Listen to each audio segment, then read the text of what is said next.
Watch and learn.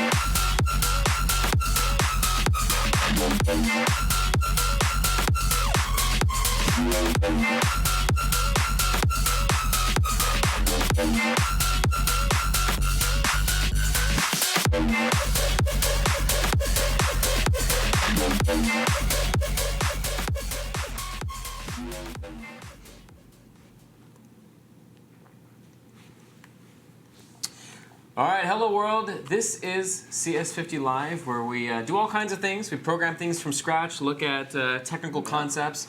We looked at Kali Linux last week, and that was super exciting. It feels like it was quite a long time ago. My name is Colton and Nick. This is CS50's Nick Wong. Hello. Nick, what are we talking about today? Yeah, so today, I think as advertised, we're talking about images and machine learning and classifying, some of the three key buzzwords that are thrown out there. Images is kind of a fun non-buzzword, but machine learning's out there, classification. We'll actually be doing a little bit of unsupervised learning as opposed to supervised, and things like that. I think previously on the stream, we talked about a binary classifier that could tell you if something was, I think, a cartoon. That was your first... Oh, that was the very first one. Your very first stream that you did with us, actually. That was a I think it was long time probably ago. episode 4 or 5. Yeah. Maybe earlier. Time out there. I see the gongle joke is back on the... And people actually put up a website for that. That's fantastic. Somebody asked if we're going to have captions for this video, and we are in the process of captioning all of our streams, actually. Holy so crap. this one will have captions eventually, maybe within a couple of weeks or so. And shout out to all the people that are currently in the chat. Much appreciated. Chat's very poppin'. Yeah, wait, does that mean they're going to caption my incessant laughing? Yeah, or is that it's going to say, it's just, we're going to grep laugh, and there's going to be like 8,000 lines. Oh, man. Your shirt, by the way, is very ethereal. Thank you. Yeah, I feel very light today. You know, it's kind of a nice-ish day. There's a really nice day on Sunday. That was awesome. Oh, true. Yeah, Recently it's been very warm. It's going to be 70 in Massachusetts. Freezing here, by the way, normally. What I want. Yeah. But sorry to take away from that. No, it's all good. It's just beautiful. So we talked about classification. That ties into sort of what we're doing. Right. So we classified kind of between two just different groups that were completely non-intersectional. And now we are trying to, given a set of data, can we figure out how many classes there should be, more or less? Is this sort of alluding to, we sort of publicized k-means clustering? Yes. So k-means, for those who are kind of unfamiliar with the term, it's a form of unsupervised machine learning. Unsupervised meaning I don't tell it what the right answer is. It just figures out what its guess as to the right answer is. And in this case, that manifests itself as there are k clusters, if you will, of data. And so let's say I have my entire data set, and actually, we'll just talk about the data set we'll use today, which is, I think, around 40 or 50 images. So really not that much data. But it is 40 or 50 images, and there are, I think, 4 or 5 classes. And those 4 or 5 classes are the different streams that we've done that had the same little box. So you took multiple screenshots of one stream? Throughout one stream. So within each cluster, there should be around 10 images, and those 10 images should be all from the same stream. So essentially what our classifier will want to do, what a k-means classifier will do, is it says, okay, I have this large data set, and, I'm going to just grab a bunch of random pieces from the data set, and those will be my initial clusters. So the initial means are pretty random. They're all roughly the same-ish. It depends on the distribution of your data, but they're pretty reasonable. So we just kind of grab some random images, throw them into a cluster, and we say, all right, now tell me which image or I guess actually for each image, which cluster is that image closest to by some definition of distance. So on the stream today, we'll probably use Euclidean distance. It's pretty common. It's really easy for everyone to know. This is geometrical x, y. I just do x minus x naught squared plus y minus y naught squared, and then I take the square root of those sums, those sum together. And that works in many distance formula, right? The linear distance formula. It's your favorite, was it 7th grade concept? It's used for it comes back all the time. Spherical collision detection. That's often used. Yeah, it's used actually a lot in game development. It'd be cyclical, not spherical. Yeah, but same concept. And so we'll basically be doing that. And every iteration of the algorithm, it says, hey, for each image, what cluster are you closest to? And then I'm going to stick you in that cluster. And once you're in that cluster, I'm then going to recompute the new mean of the cluster. And so things that were kind of naturally closer to some set of images, they're going to end up kind of clustering themselves. And those means will get closer to the images that are all in that cluster as you iterate over the algorithm. One of the benefits of k-means clustering is it actually doesn't take that many iterative steps. You can usually do it in a couple, like 10 or so. So you really just kind of iterate over it, on the order of 10 times. And after that, your loss doesn't really get any better. You tend to stick around, it depends on your situation, it depends on the way you've built it and kind of the randomization parameters you have in there. But in general, you don't need that many iterations to get a pretty accurate representation of what things look like. One of the kind of cool parts of k-means is I have this kind of center of a cluster, and so I would generally just refer to that as like the mean image for that cluster. And those mean images are often representative of what is in that cluster. So let's say one cluster is from our Kali Linux stream, then if I take whatever the mean or the center of that cluster is, it should be pretty representative of what we on average looked like in that stream. Now, we haven't tested these, right? So we're pretty sure that it'll work reasonably well, but we leave ourselves a little untested to kind of verify that things are kind of funny, and it gives you guys some room to experiment, I guess, and we get to experiment and show you guys cool things. So you will see some kind of entertaining stuff with our k-means clustering, but our prediction is roughly that you should see what we looked like on average on a given stream, and given a new image, it'll tell us which cluster it should have belonged to, and it'll then classify for us. Do we usually manually choose the start of the cluster, or do we just kind of randomly, or how do we get to the beginning of that? So that's a great question. A lot of times we actually initialize it with just completely random beginnings. So we just say, hey, here's my data set. I'm going to use like a NumPy application to randomly pick some set of images or randomly subdivide the images into these clusters. So our initial can be random. But there is another version of this that is called semi-supervised learning. So let's say you were able to label about half of your data before your research intern quit. And by you labeled your data, I mean your intern labeled half of your data and then they quit. So you have this data set of 1 million images, and 500,000 of them have been labeled manually by some poor college student, and the other 500,000 have not been labeled. So this is where, if everything was labeled originally, if all 1 million images have been labeled, then we would call that supervised learning because we know the answer. And then we have some test data set or some prediction kind of way of accumulating things that we want to predict upon, and those are unlabeled, but we're going to use our trained model to then predict on those.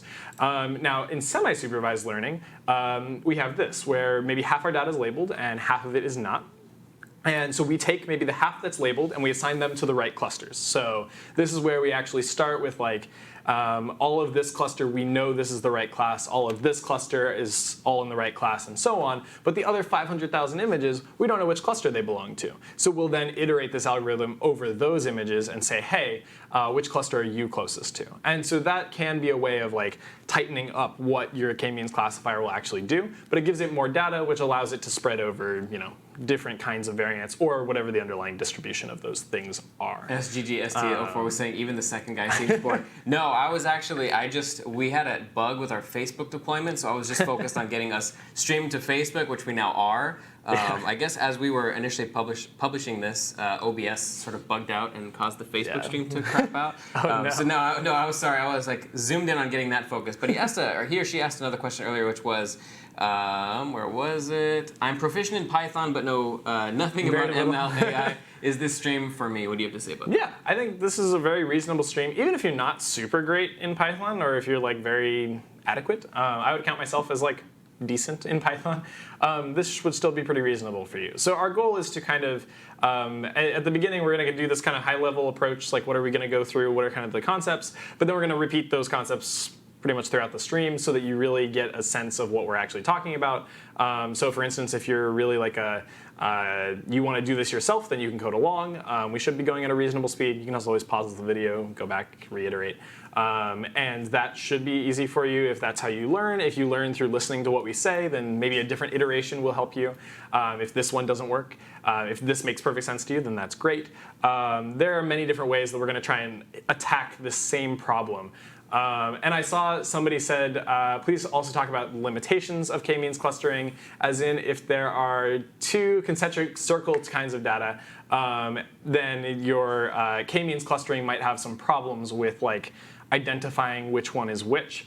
So for example, let's say I have some data set and then I have some other data set that is a subset of the original data set. This clustering method doesn't really work super well for classifying between those two data sets, right? So let's say I wanted to classify between like all kinds of dog versus like poodles, for example. Right. It might be a little bit tricky for me, and actually that might not be the best example, but it's kind of the idea, which is that I have this subset of the data that I want to kind of classify as separate from the rest of the data, and that can be really difficult for k-means. Because k-means, by definition, is really just looking at like what mean image can I get out of some data set, and how can I find things that are closest to that mean by some measure of distance. And so for something that has kind of, on average, the mean image of the entire data set is very, very close to the mean image of the subset data set, then k-means can't distinguish the two, but maybe you could look at other feature discrimination algorithms. So it's a deep field. Yeah, there's a lot of things to do. A lot of complexity. It's very interesting, but I'm very excited to learn, I think, a little bit more about it. I'm gonna transition to your laptop view. Yeah, no worries. Just to make sure I can see everything that's going on here. And while you're doing that, at the very end of the stream, we will hopefully have a little bit of time to kind of sneak peek what we'll go into next week, which is using an actual neural net to not only classify images and understand like which parts go where, but also generate new ones based on what it knows. And that's what we call a generative model. Oh, sure. And then potentially into generative adversarial networks, too. Yes, and eventually we will hopefully get, or I guess not eventually, after maybe that, we will hop into generative adversarial networks. So this won't be just a single part stream. This will happen over the course of many parts. Yeah. But yeah, I think it'll help people to get a groundwork understanding of a lot of the pieces. Yeah, and so I think that it's a very good point to recognize that there are limitations to this, that the next stream will kind of cover why there aren't necessarily as many. So this is a beautiful screensaver we have for the folks that are brand new. Right. This is C matrix. I piped it, so on OS X, I piped it through lolcat. Lolcat rainbowifies things. C matrix makes things, it makes kind of like a matrix style screensaver. I'm a huge fan of using it. I don't know who created it, but I guess we're kind of doing free advertising for them. They're really cool. It's a cool project. I'm a huge fan of using it. I think it looks techy and if anybody wants to look like they're a true sort of sci-fi fantasy hacker. You don't even have to code. You just leave that on there and people think you code, you know? So what is the first step, I guess, in the actual like, coding of today? What are we going to look at first? Right. So, you know what? Let's actually look at our data set. Just because I think that would be image. That image is cool, too. Thank you. Actually, these are all from Unsplash. All of my desktop images are Unsplash. I recently just used I'm learning React, and we used the Unsplash API. Yeah. Their API is really nice. It's super well built. Very, very clean API. So we have this kind of 4 classes of, and maybe I can make this bigger. Nope, can't. Is it a Ruby or, for an important question, is that a Ruby or a Snapple? This is a Snapple. So we're also advertising for Snapple. This is Raspberry Tea. I pretty much every stream grab a Snapple because a lot of times I'm running over here. And it helps me sound a little less awful. You get parched and just a tiny little bit of caffeine. Yeah, exactly. And then just nice. Like, it's, you know, oh, yeah, we're going. In case I'm not energetic enough, I'm not really going. Yeah, I also do love root beer, but I'm trying to avoid drinking too many sodas. Respect. So, yeah, respect. As a kind of interesting tangent to your k-means classifier intro. So we have these 4 different classifications of data. Sorry, I thought there might have been 5. There are only 4.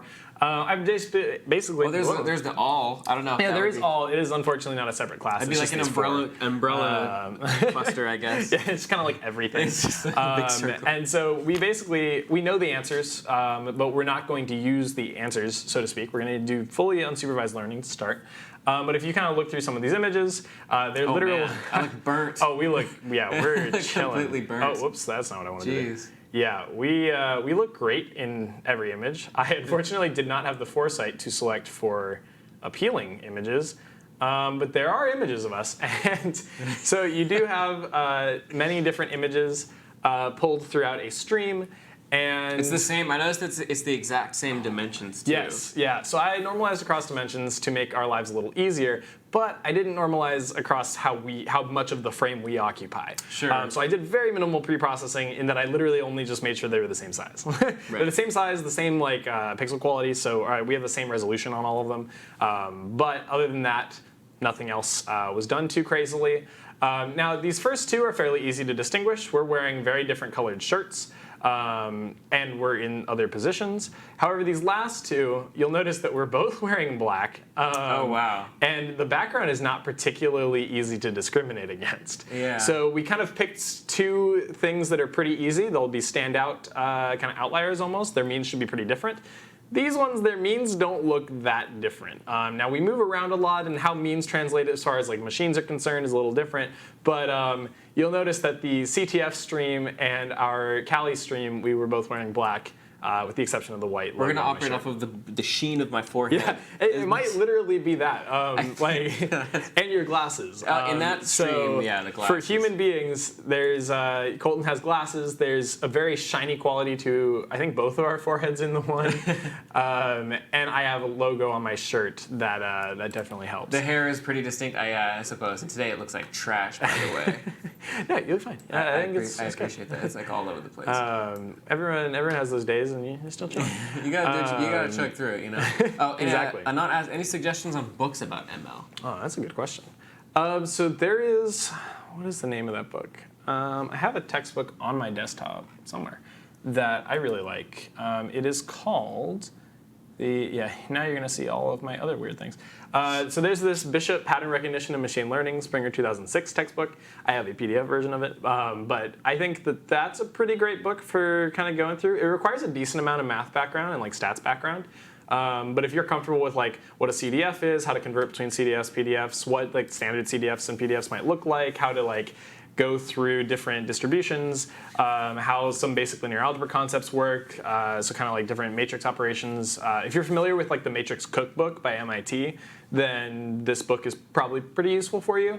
If that all sounded really esoteric, then that's fine. I would go online and kind of look at some kind of basic tutorials. Medium is a good place to start with like some very simple tutorials, kind of like what we're going to do right now.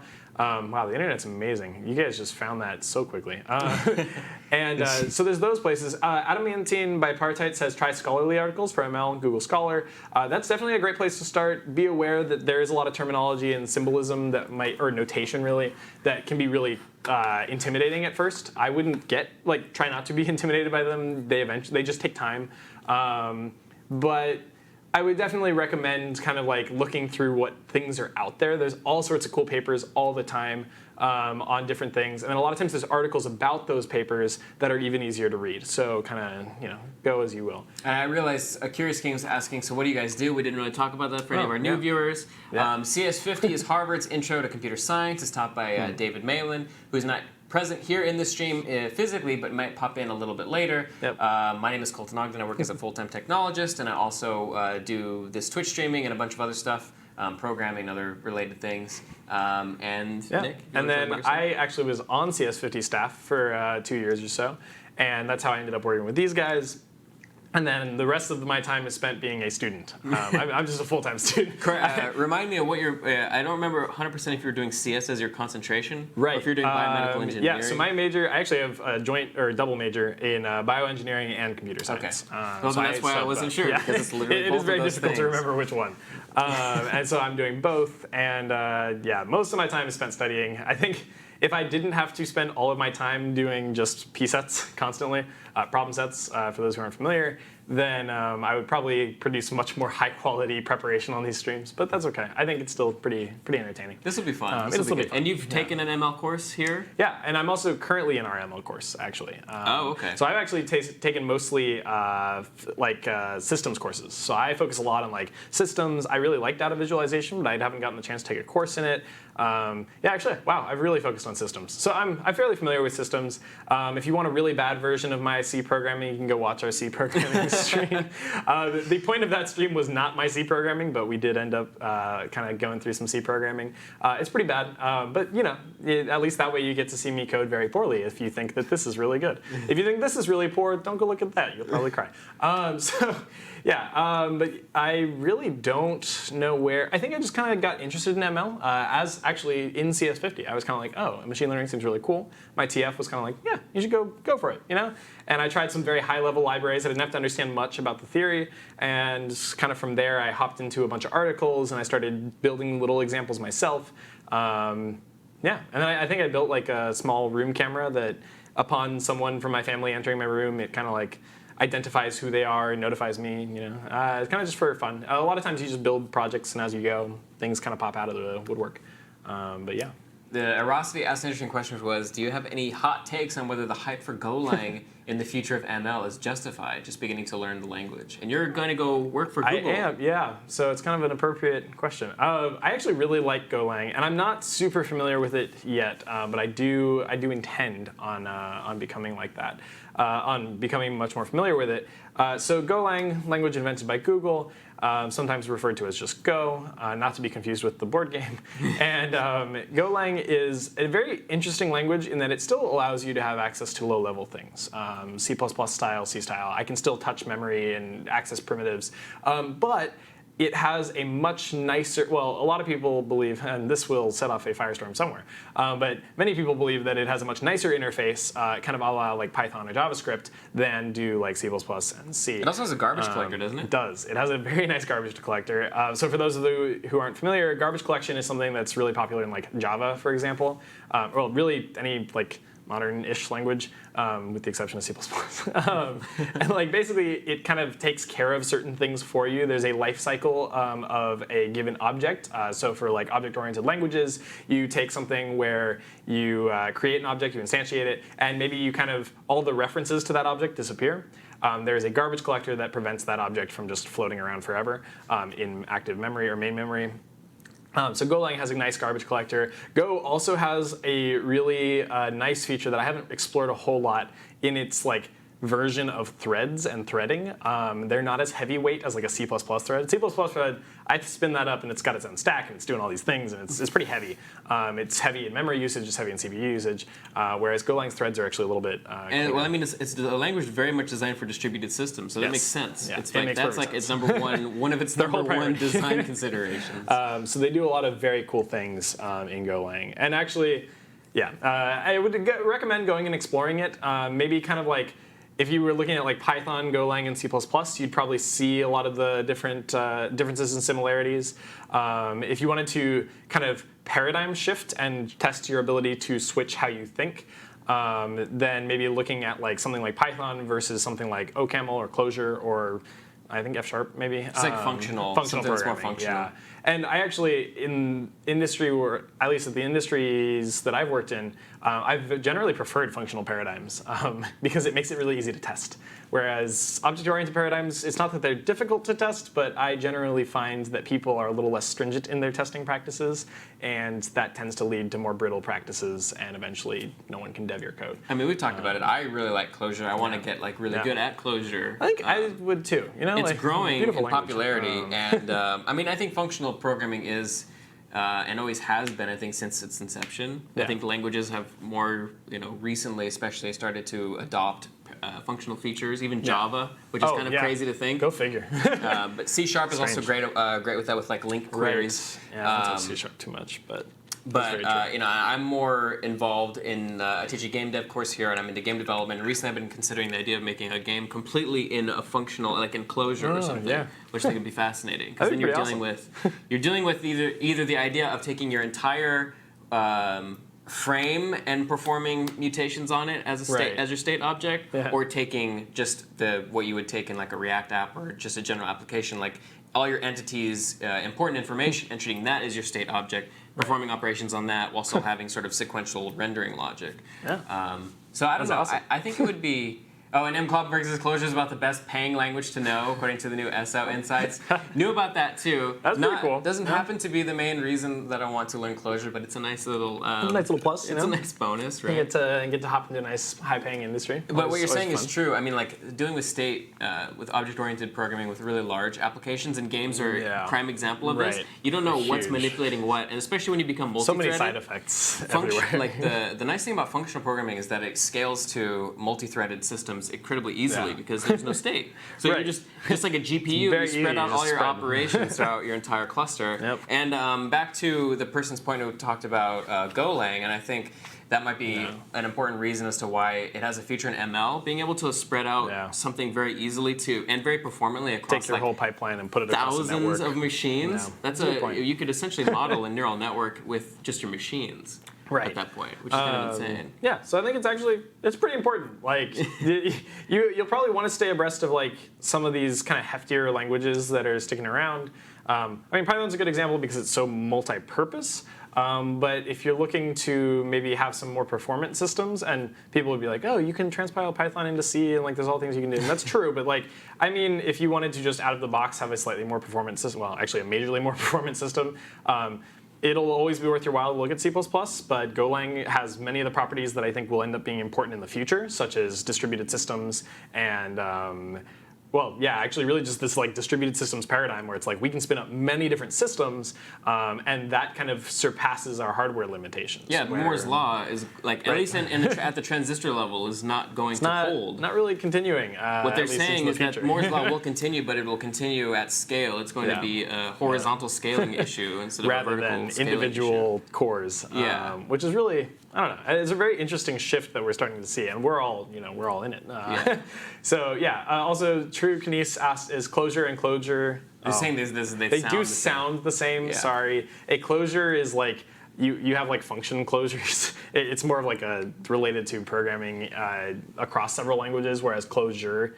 It's a play on the term. Yeah, it is a play on the term. It also ClojureScript uses the Google Closure JavaScript optimization library. So there's all these closures. So there's a million closures. Like, yeah, Google one or both, and add programming language at the end, and Google will pop it up. Like, you'll figure it out. Yeah, as Bob Ignite says, functional programming is very easy to verify things, and it's pretty much a exact. Well, I was going to say side effect of the fact that there are no side effects, which is super useful. And there's been articles written about this too, and how like theoretically this is the reason for software bloat and whatnot. Yes. And if you've ever worked in industry and you've seen a piece of code that you're like, why does this work the way it does? Where are the unit tests? Why are there no unit tests? Who wrote this? Chances are that they wrote it in OOP and then didn't test it, and they were like, it'll probably work. And so it's like not robust. It does no standard behaviors. All of its undefined behavior is undefined and not documented, and like it's just a huge pain.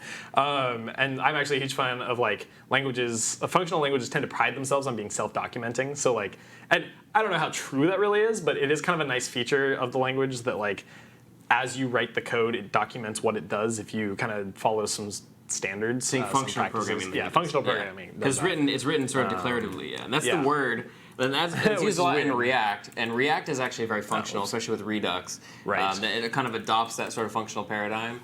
But being able to write out explicitly how like the operations that are taken, it's basically the verbs versus nouns argument with programming. Which is, as a student of CS and you're switching between all these languages, you're like, what? It gets a little Why does everyone write things like this? So yeah, we could honestly have an entire stream on just discussing these. This is turning into a just chatting stream at this point. Sorry, we will hop back into K-means. For a couple more questions, and then so journal flavor. How old are you guys? I'm 28. Yeah, I'm 20. we're getting there. And Nick's already better at coding than I am. So. That's probably not true. Does Golang have parallel programming? I'm inclined to say almost certainly. Yes, it does. That is kind of its whole pride and joy. That is kind of its one of its greatest features actually. Is its very solid parallel programming. All right, cool. Let's get. And then we're gonna hop into K-means. So you'll notice I created a little file here. There are some things in the file. I promise it's not much, and we'll go from there. So I think we did. Yeah, that's the one. And I'm going to use Visual Studio Code. For those of you that have watched streams before, I've kind of amped up my Visual Studio Code a little bit. I do like how your shell has the Rocky Horror Picture Show sort of ASCII art there. Every time. I'm going to make this a little bigger. I was actually doing this a little bit last night with my glasses. Well, actually, I couldn't wear my glasses. I had like stuff on my face, and I had to like make this an enormous screen, and I couldn't read it. And I was like, oh, this will be the same size that everyone sees tomorrow. So are you gonna have anything on the right side of your editor?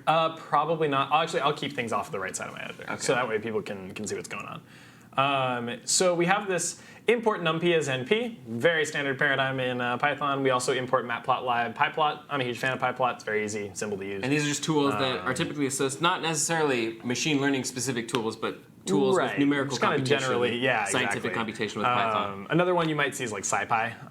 That one's pretty common too. There's a lot of just like these standard libraries that are very easy to use, and you should become familiar with them. The other one is pandas for like data scientists. Scikit-learn as well. Yes, that's a big one. That's another big ML one. And then if you wanted to hop into like even lower level ML, well, maybe not lower level, but other ML, there's like PyTorch is a really common one, and TensorFlow. is the other one. Right, and we'll be using TensorFlow at some point. Yes, yeah, we will actually see at the end of this stream, we'll see something that's built entirely in TensorFlow, and I'll kind of walk through what the code does. I'll point you to the guy who built it. I didn't actually build that one, but that's okay. And then next stream, we'll build a version of that ourselves that is a little bit more customizable.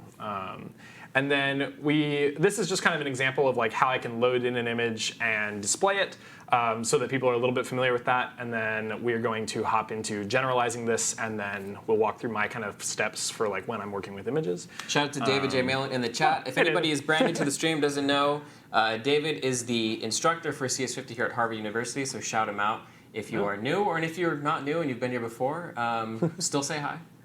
Yeah, thank you for stopping by. And I see up there, Journal Flavor says, have you guys been coding since you were kids? Since I was like 14, Wow. 15. Okay, yeah. I started here. I started in CS50, so about 2.5 years ago or so. Well, we're getting to like 3. We're getting a little old. But yeah, I messed around with a lot of hardware though as a kid. I really liked like putting transistors and That's things got together. the spark. Yeah, that ignited the spark. And that was kind of the start. And then I was kind of introduced to cryptography and secrets and puzzles. And then I was like, well, you know what? I'll take CS50, and I loved it. And now it's half my degree. Kind of like David's story. I mean, he was like into like computers and stuff, but he wasn't like set on CS till he came here, and then now he's the instructor, and then he ended up teaching that things course. are crazy, you know. Yeah, it's a wild time. It's always interesting to ask people their stories for pretty much anything that they do. All right, so we grab an image. I'm going to use my own standard naming conventions, but if you have a problem with them, feel free to let us know. I mean, who wants to write, matplotlib .pyplot, you know, this every time? looks ugly as heck, and I'm trying to stick to conventions instead of just my own conventions, but like conventions are really not conventional, ironically. So HWC, that's getting height, width, and something. Channel, yeah. Okay, color channel. So I don't think people actually abbreviate that as C very often. I did because I'm lazy. So generally, don't use single letter variable names unless they're like extremely obvious. So like I for index is pretty clear. I was thinking color, but I mean color channel. It's kind of related. They're related topics, so it like kind of works. But if you want to be really clear, you type out channel. And with tab complete, it's really not that bad. But I'm super lazy. And then H and W, you probably should leave those as like height and width. Those are pretty standard. They're pretty standard. HW pretty standard. And you can intuit. We're talking about images. It's like okay. So this grabs a single image. So I use the matplot library to pull up that image. It's a PNG, and then I grab its shape and I print that out to us so we can see what they look like, at least as far as shape goes. And then I wanted to demonstrate NumPy's reshaping parameters because that's extremely useful to us. A lot of times when you're working with images, it's not super convenient to use like the 28 by 28 by 5 image dimensions. It's much simpler to just use like every row is an entire image, and it's just laid out in a way that's meaningful to the machine, but not to us. You know, we don't care. So this reshapes it into exactly that. It's just a single string, or sorry, not string, a single list or NumPy array of just every piece of data that was in the original image. All so the really dimensions laid out. Everything's just been laid out. Single dimensional list. Yeah, and then this just demonstrates putting that back into the original shape, and then we display the thing that has been picked back up. So I can run this. We'll use Python 3, k-means. I run this. You'll notice for this kind of, the image original shape is 298 pixels by 632 by 4. So that last parameter, matplotlib loads its channels in last. If you're using another library, sometimes they load in channels first. It kind of depends on how it's organized, but just like keep in mind what your data looks like every time you use it. So the images are originally loaded in like that. I kind of linearize this image, so that's what that second print statement does, is we have this just a single, just boom, NumPy array of, what is that, 753,344 just entities. And then when we reshaped it, we get back to the original shape. And then I went and displayed that using matplotlib. And you can see that that is our first image. There's some axes here, and you can remove those if you'd like, but we don't particularly care. Now, if I wanted to kind of remap this a little bit so that everything was a little bit easier, maybe for computers to deal with, I could do something like this. Whoops, our color mapping doesn't work here because our image pixels are not translated into a 1-odd scale, but we can do that shortly. So essentially, what's going on here? I saw someone asked in the chat, what does channel mean in context of an image? And that's a great question. So if we have images that are in like black and white or grayscale, those are single channel images. So every pixel, the intensity of gray is represented as some number from 0 to 1 usually, or 0 to 255. And that allows us to just scale across one thing. But if I had an equivalent RGB image or color image, it's a third the size. Because you can think of an image as really being a composite of, and there are different ways of organizing this. This is just a very classically taught one, where I have actually 3 versions of the image kind of overlaid. And the first version is the red version, the second one is the amount of green, and then the third one is the amount of blue. And then when I combine those on a computer screen, I can then see what the actual colors originally were, actual colors being an approximation. There are other ways of doing it using like hue, and I think that one's 4-channel, so this is what we're using. But it doesn't really matter in our case. We can kind of shuffle everything over and then readjust accordingly, kind of as needed. So hopefully that clarifies what reshaping things does here. I am just going to try and stick to these 2 libraries. I might also throw in the tqdm import tqdm, which I don't actually know what that stands for, but it's a really like pretty way of printing out as you iterate over something what it looks like, and it's just kind of a good way of keeping track of stuff. So we know we're working with images. We now have a way to reshape, remake, readjust images depending on what we need to do, but we don't necessarily have a script that does anything meaningful. So I'm going to start my script using kind of the if name main paradigm. Oh, thank you. Someone in the chat says TQDM means progress in Arabic. I don't want to butcher that word, but I would otherwise try and pronounce it. That's really cool. Didn't know that. So it displays pretty progress bars. It's really useful. It just helps me kind of mentally keep track of where we are in the execution of code. And then you'll see that the paradigm that we're using is kind of like, if this is intended to be a script, let's use it as a script. So what we're going to do is if name is main, then what I want to do is I want to say my data is some method where I call like load data. And then I'll probably have to give this some directory. So if I go into my terminal and I list out which directories I have, let's have it load data from the stream all directory. So it assumes relative pathing. And that loads in my data. I want to pre-process my data. So we might be very clear about this and say pre-process of data. And from there, I now have all of my pre-processed data. So what I might want to say is, OK, we have our pre-processed data. Let's build a k-means classifier. So we'll call that k-means. And that's going to be equivalent to some k-means classifier, which is instantiated with some number of classes. So we'll say k equals, I don't know, we'll have it be a binary classifier to start, but we'll change that shortly. Already we're starting to see there's some magic numbers, there's some functions that we really need, all sorts of interesting things that you need to know. So from there, we have this k-means classifier. We're going to use kind of the standard like sklearn methods, and we'll say have it fit on the processed data. So once it has been fit to that processed data, we should have some set of images. So we're going to do, this one deviates a little bit from the standard API, but we're going to say k-means display means.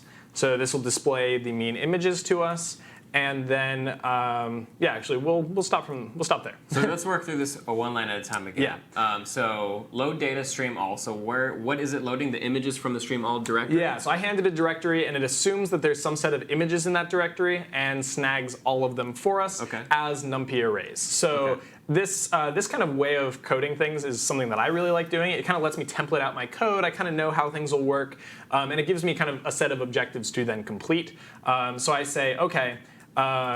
Load data, and basically it self-documents or writes it for me. So this should take in some like directory, and it should return to us some numpy array containing sort of Haskell-y sort of syntax. Yeah, so I am writing a little bit in kind of functional style language over here in our comments. To clarify these comments, make them a little bit easier to read, we'll do that. Oh, nice. Yeah, cool. I've customized VSC. That's an extension? Yeah, there's a bunch of extensions. Someone was asking about here. the code time extension on the bottom. Oh, yeah, right? that is also an extension. I'm a huge fan of using extensions to kind of, I don't know, make it feel a little bit more homey. And someone asked which IDE is that. That is an incendiary question for some people, but this is Visual Studio Code. I'll leave it to you guys to hash out how much of an IDE it is.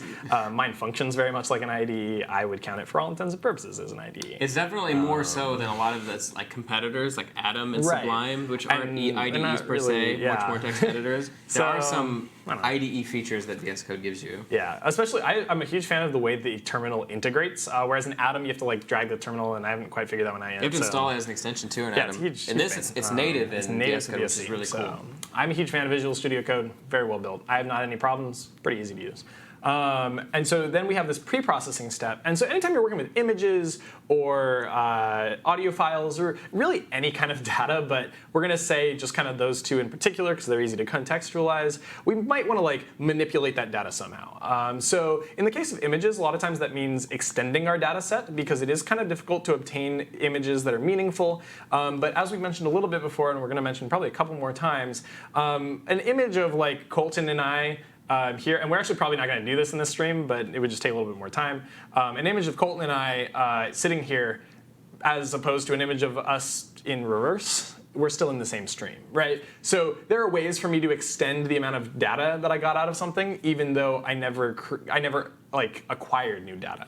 And so that's kind of an image augmentation process. Audio files, it's a little bit more difficult for us to kind of imagine what is a meaningful like audio file augmentation versus not. But images is pretty easy for us to understand that like if I swap us around, if I make us black and white versus color, they're all still the same. So, and there are different arguments as to which ones are more the same than others.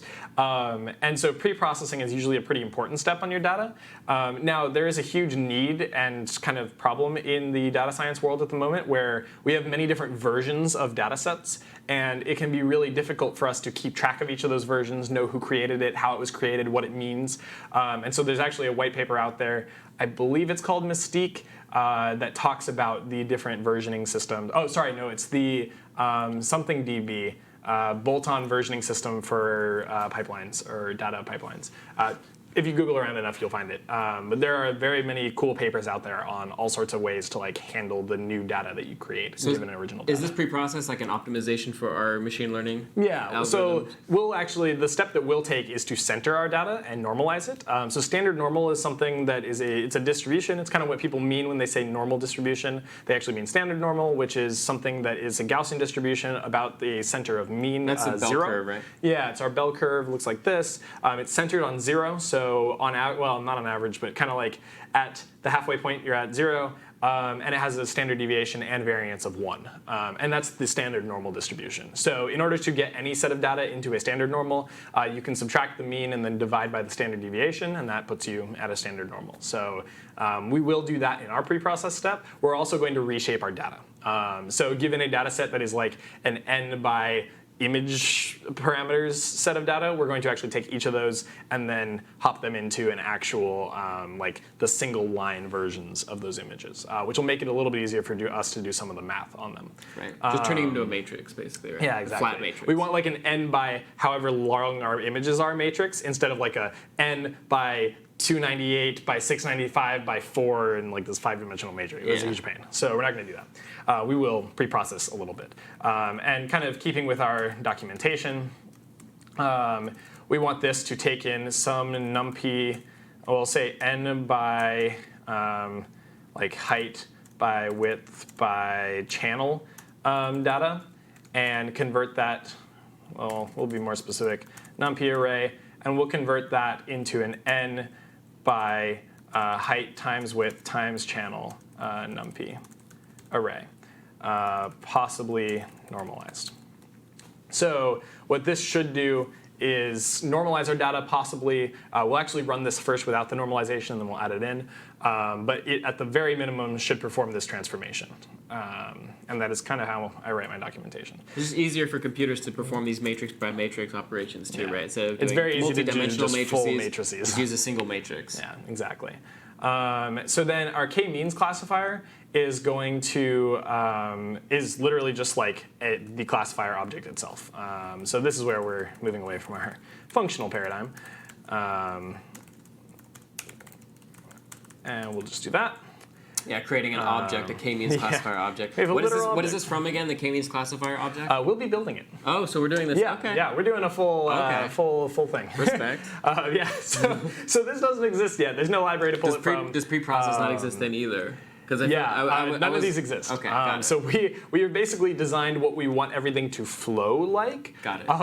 Sort of like a top-down Yeah, approach exactly. to software engineering. It's my top-down approach to building this. I like this for game development too. It works really well. It gives you kind of direction, you have some goals, you know what things need to work, and in concept, this is complete. Like the actual script part of it works fine. Yeah. So that's useful. This is kind of like what you see in test-driven development a lot too. Yes. You'll see people Yeah, it's build very their actual application and like test these individual functions as they're writing them after they've already been created, which is kind of cool. It's actually a very cool paradigm. I'm a huge fan. I think it just makes my life easier.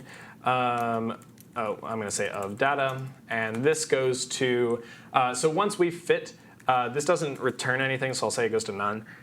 We just want to fit the data, and again, this is where we deviate entirely. Usually when you see return none, it's that's very just, we're not functional. This is pure side effects. Pure side effects. So now our k-means classifier has some state, which is what we kind of mean by our comedy over here, is like, it just doesn't.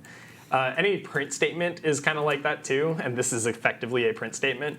So essentially what we say is .display means is actually going to it doesn't take in anything and it does nothing. There is some degree for a lot of applications where you still need some bit of like state, some bit of input from the outside world and Pure output to the functional is outside kind of world. a pain. I mean, even enclosure for input and output, you do need to use. You still print. You do need interfaces to humans, which is kind of where we end up deviating a little bit from functional. Even OCaml, you have like print statements and stuff. Like you just there's some parts of it you have to. Yeah. And I guess the argument that you don't have to is like you could write it to file or something. I don't know. There are like a couple of people who are like, no, it has to be pure, and I'm like, yeah, I don't know. So we're using like a mostly kind of functional inspired. We'll call it that. It's feeling pretty imperative to me at the moment, but it's pretty imperative. We deviated far from functional pretty much after this point. Functional core with OOP edges are imperative. Yeah, we'll say it's pretty much all imperative. There's like a functional bit at the beginning. We now have kind of set up all of our stuff. So now let's go start building some of these functions. I'm going to leave this template code up here for a little bit, but it'll go away eventually. It'll actually go away very shortly. So we have to define a function, load data. That has to take in a data directory, and it's going to return to us some numpy array. And so this is kind of my template code for that. I'm going to remind myself of how it works by copying over my documentation comment. And what we're going to do is, for loading in our data, we're assuming something about the data directory, which is that it has a bunch of files that are PNGs in it. And in order to access that in a really convenient way, we're going to just import OS. So lets me interface with the operating system pretty conveniently. I'm going to comment out all of these lines so that I can run this code, in order to test it. One step at a time. Yeah, one piece at a time. So I just want to verify that you could just write all the functions as stubs and just right, and then get it to like mostly work. And I think that actually is generally a little bit better practice, but we're gonna kind of go from there. And so once I want to load my data, I actually am going to just print out what os.list_dir of data directory looks like. So I know that I'm going to list out the data somehow, and I know that in some variant of this, I'm going to need os.list_dir. And this is my running of k-means.py. Oh, sorry, I'll stop displaying that image. Forgot about that. It's a good quality image. Yeah, it's a very nice image. There's us two in there. So here are all of the things in that first data directory. You'll notice that there are maybe you wouldn't notice this, but I happen to know it's about 40 images in there. As the one who cut the images. Yeah, I was going to say, there's no way you would notice that. That's literally impossible. But unless, maybe if you're like a savant. There are about 40 images in there. There are exactly 40 minutes in there. 40 images in there. And that's all I really need to know. Now what I could do is kind of like a list comprehension on that and say, oh, actually, I want like os.path.absolute path, of f for f in that list directory, and now when I rerun this, it now tells me, whoa, what's going on there? It now tells me the absolute path of each of those things. So if you want to be a little bit more paranoid about like which actual file are you using, you could do this. Love list comprehensions. It's people have very succinct. People have described them as being very functional in their design. Yeah, they're essentially pretty map clean. filter. Yeah. They don't have the a reduce capability in them as far as I'm aware. I mean, you could Although write a reduce is function. built into You could this. write a function and then apply that. Right, and there is the lambda calculus. Like you can create lambda functions in. Yeah, you can. Yeah, I hate how Python. limited lambdas are in Python. They're much less complete. Yeah, it sucks. It's really just like a kind of someone said lambda is. It's basically like a rough. JS like an ES6 like return statement. It's effectively Right. all lambdas are, which is Exactly. which sucks. But Which it could just be my own ignorance. But I'm not a fan of Python's language. I'm sure you could eventually kind of like you could build your own kind of library around it, and I'm sure people have, but we're gonna we'll kind of just generally all agree that it kind of messed up. Oh, I see. Ellen1 says, "Are all CS majors at Harvard this well-rounded? Brian is linguistic, also does web. Harvard does a pretty good job of like forcing you to do a bunch of different things. Does it look for like extracurriculars? It does a lot for when people's applications, right? Oh yeah. So I'm when not you're a- I'm not a applying, Harvard it's student, like full you're all over the disclosure. place. Yeah. I actually was like mainly a musician and martial artist in high school, Right. and then I kind of switched here and flipped over to all sorts of new things. And I think that I can't speak for the entire student body, obviously, but I think from the people that I know, and there's enough of them that it's like people are pretty diverse. They have pretty diverse interests. Like I actually have a fairly major interest in like government and economic policy, which is very unrelated, and I have a major interest in music theory, but all of those things do not show up in my actual major. I'm also a pretty major student in like Chinese, although that deals a little bit with my heritage. And so for my personal story, we're all over the place. And a lot of students I know, like Brian's linguistics and CS, and he does all sorts of like things with the intersection of those two. But he's also, I think, pretty musically inclined, very nice guy, does all sorts of things with like the newspaper and stuff like that. So all sorts of interesting things out there. And there are many people who are just kind of like, oh, I'm like a world-class ice skater and I also study pure math. And like there's just very diverse intellectual pursuits. Do you know how to read this? Yeah, so that asks roughly if I speak Chinese. Because I recognize that as being Chinese, those two characters at the end. Because there's some overlap between Japanese and Chinese. Oh, right. Oh. Which I know a little bit of Japanese. This one means to meet, I believe. So it can mean that in Japanese, in Chinese as well. But in this case, it's like to have the ability to, or actually, like we'll just leave it ability at that. to Chinese is basically what this is asking. That's roughly what that reads in English. A lot of times, if you were speaking it in English and then translating to Chinese, you would add another verb between kind of those two middle characters, and that would allow you to indicate from like an English speaker's perspective, like, do you have the ability to speak Chinese or the ability to understand and so on. Compared to Japanese and Chinese, English is very bloated with all of our particles so many words. and all sorts of other components of our language. They're very sort of implicit. They're just kind of like, boom, it's there. Speak the things, and then it's like you understand through implicit meaning, which is kind of cool. It's very interesting. Although they also, at least in Chinese, there's a lot of these like kind of particles at the ends of sentences, and I never get them right. Like it's just I'm always a mess. And they're all just like single syllabic, kind of like la, n, ba, and so on.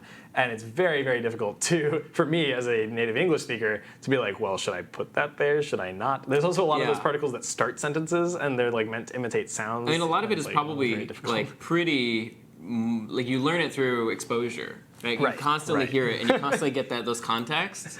Right, like exactly. in English, like the word even, like do you even do something? Like that's probably not. That's exactly. Like there's a lot of words like that in English that we just put into sentences that are very native sounding, that make a lot of sense, but to people learning English as a second language, it's not clear. It's just like, what are we, why? So I'm positive that when I speak Chinese, I sound very much like an American. I have a bit of an accent as well. But when I was in China, people were still able to figure out what I was saying, and it was very nice to be able to make friends with people who didn't speak English. That was pretty cool. None of my coworkers spoke any English.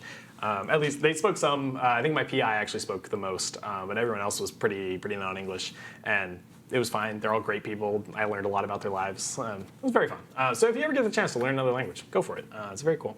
I think the moral of the story is that it's nice to be curious about things. Yes. And I think that's, if you have general intellectual curiosity will naturally lead you down many branching paths. And I think a lot of the people here have that, and not just exclusive to Harvard, obviously, but just in general, people that are interested about the way the world works and the way things work and are want to explore that.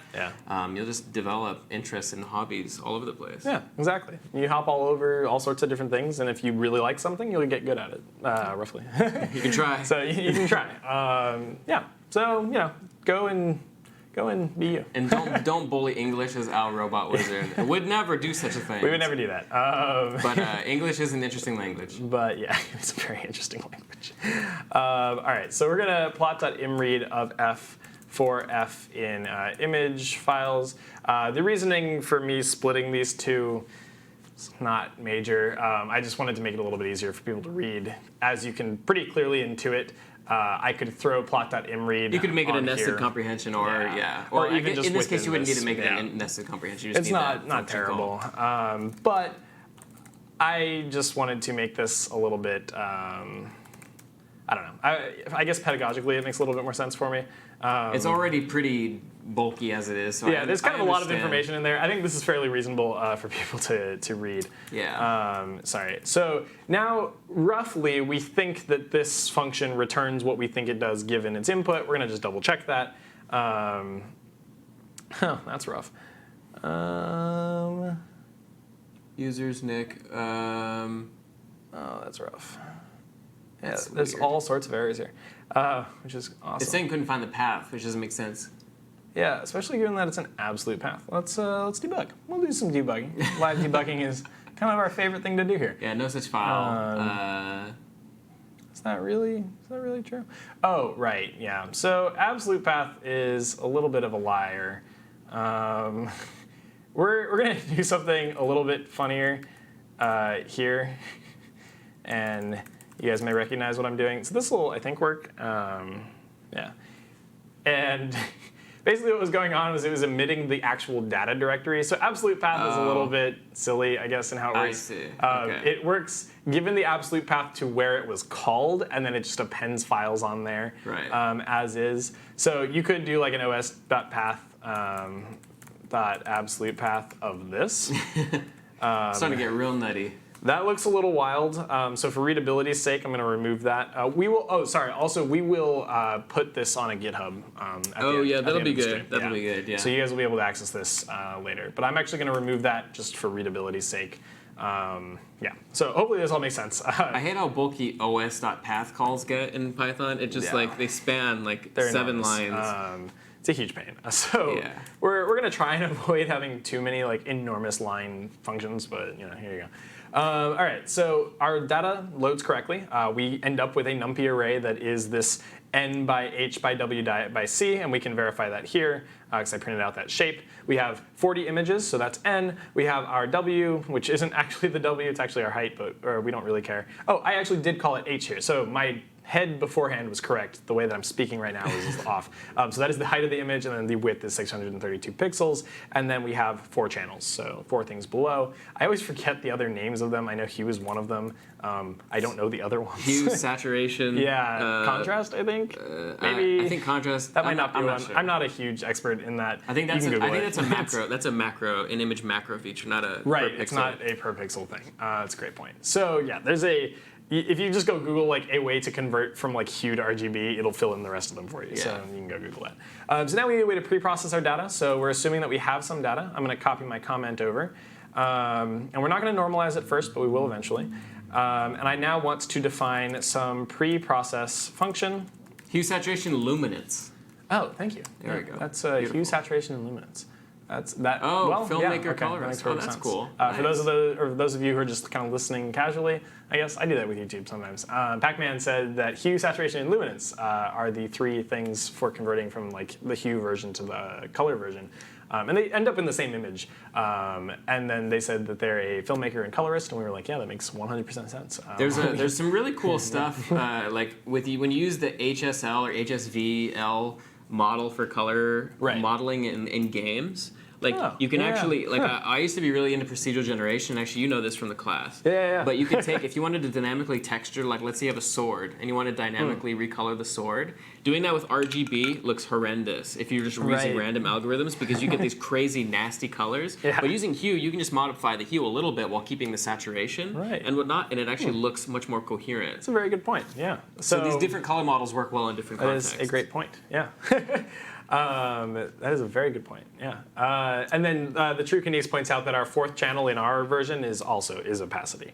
And so you'll notice that our data is actually not RGB data. It's this hue, saturation, luminance, and opacity data, which is way less catchy. Sorry. So HLSO.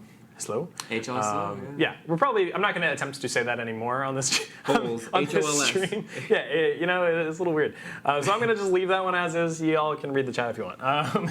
So we want to pre-process the data, and we're basically just flattening the data. Is this the first step that we're going to do? So what we want to do is just kind of, I guess, flattened equals np.reshape. And this is what we did earlier. Now we're just putting it in a function. And so if you remember, all of our data. it's up here. We're essentially just doing this. Right. Now I do have an extra parameter in that I have like the dimensionality of the data. And so we're going to say nhwc is equivalent to data.shape. And we assume that we're given a numpy array. Sorry, no error handling, no malicious input or malevolent input to testing. It would take ages to finish if we did this like the actual This isn't industry code, sorry. It's just not going to be the way that everyone wants it to be. And then we do h times w times c.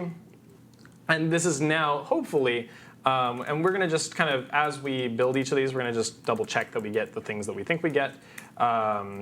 And this is going to be our new data. So at the moment, I'm going to just re-alias this. So new data equals flattened. And this allows us to put like another pre-processing step in the middle, which I happen to know we will be doing later. Otherwise, it's just slightly less convenient. So we go ahead and do that. And essentially what we get is this here at the end, which makes perfect sense to us. There are 40 images, and then there's just the things at the end, each pixel. So once we've done that, we now have our flattened data, and this makes perfect sense, hopefully, to everyone watching. This is our pre-processing step, so our data has now been pre-processed. We just basically turned into a bunch of numbers. We converted our image into a flat line of numbers, and now we just have like 40 lines of numbers that we can perform math onto to do magical things. Exactly. And so we're going to delete these pre-lines that we had up here. So now that we've pre-processed our data, we look down and we recognize that the actual k-means classifier is what we have to implement next. And so that's an actual class. K-means classifier. Gotta love autocomplete. Get a little bit of object-oriented programming in today's stream. Gotta love it. And we're going to define an init method. So for those of you who aren't familiar, an init method is the thing that gets called when a object or a class is initially instantiated. And so what we can do is we can set its default class to 10 as if we were classifying MNIST data, which is pretty convenient.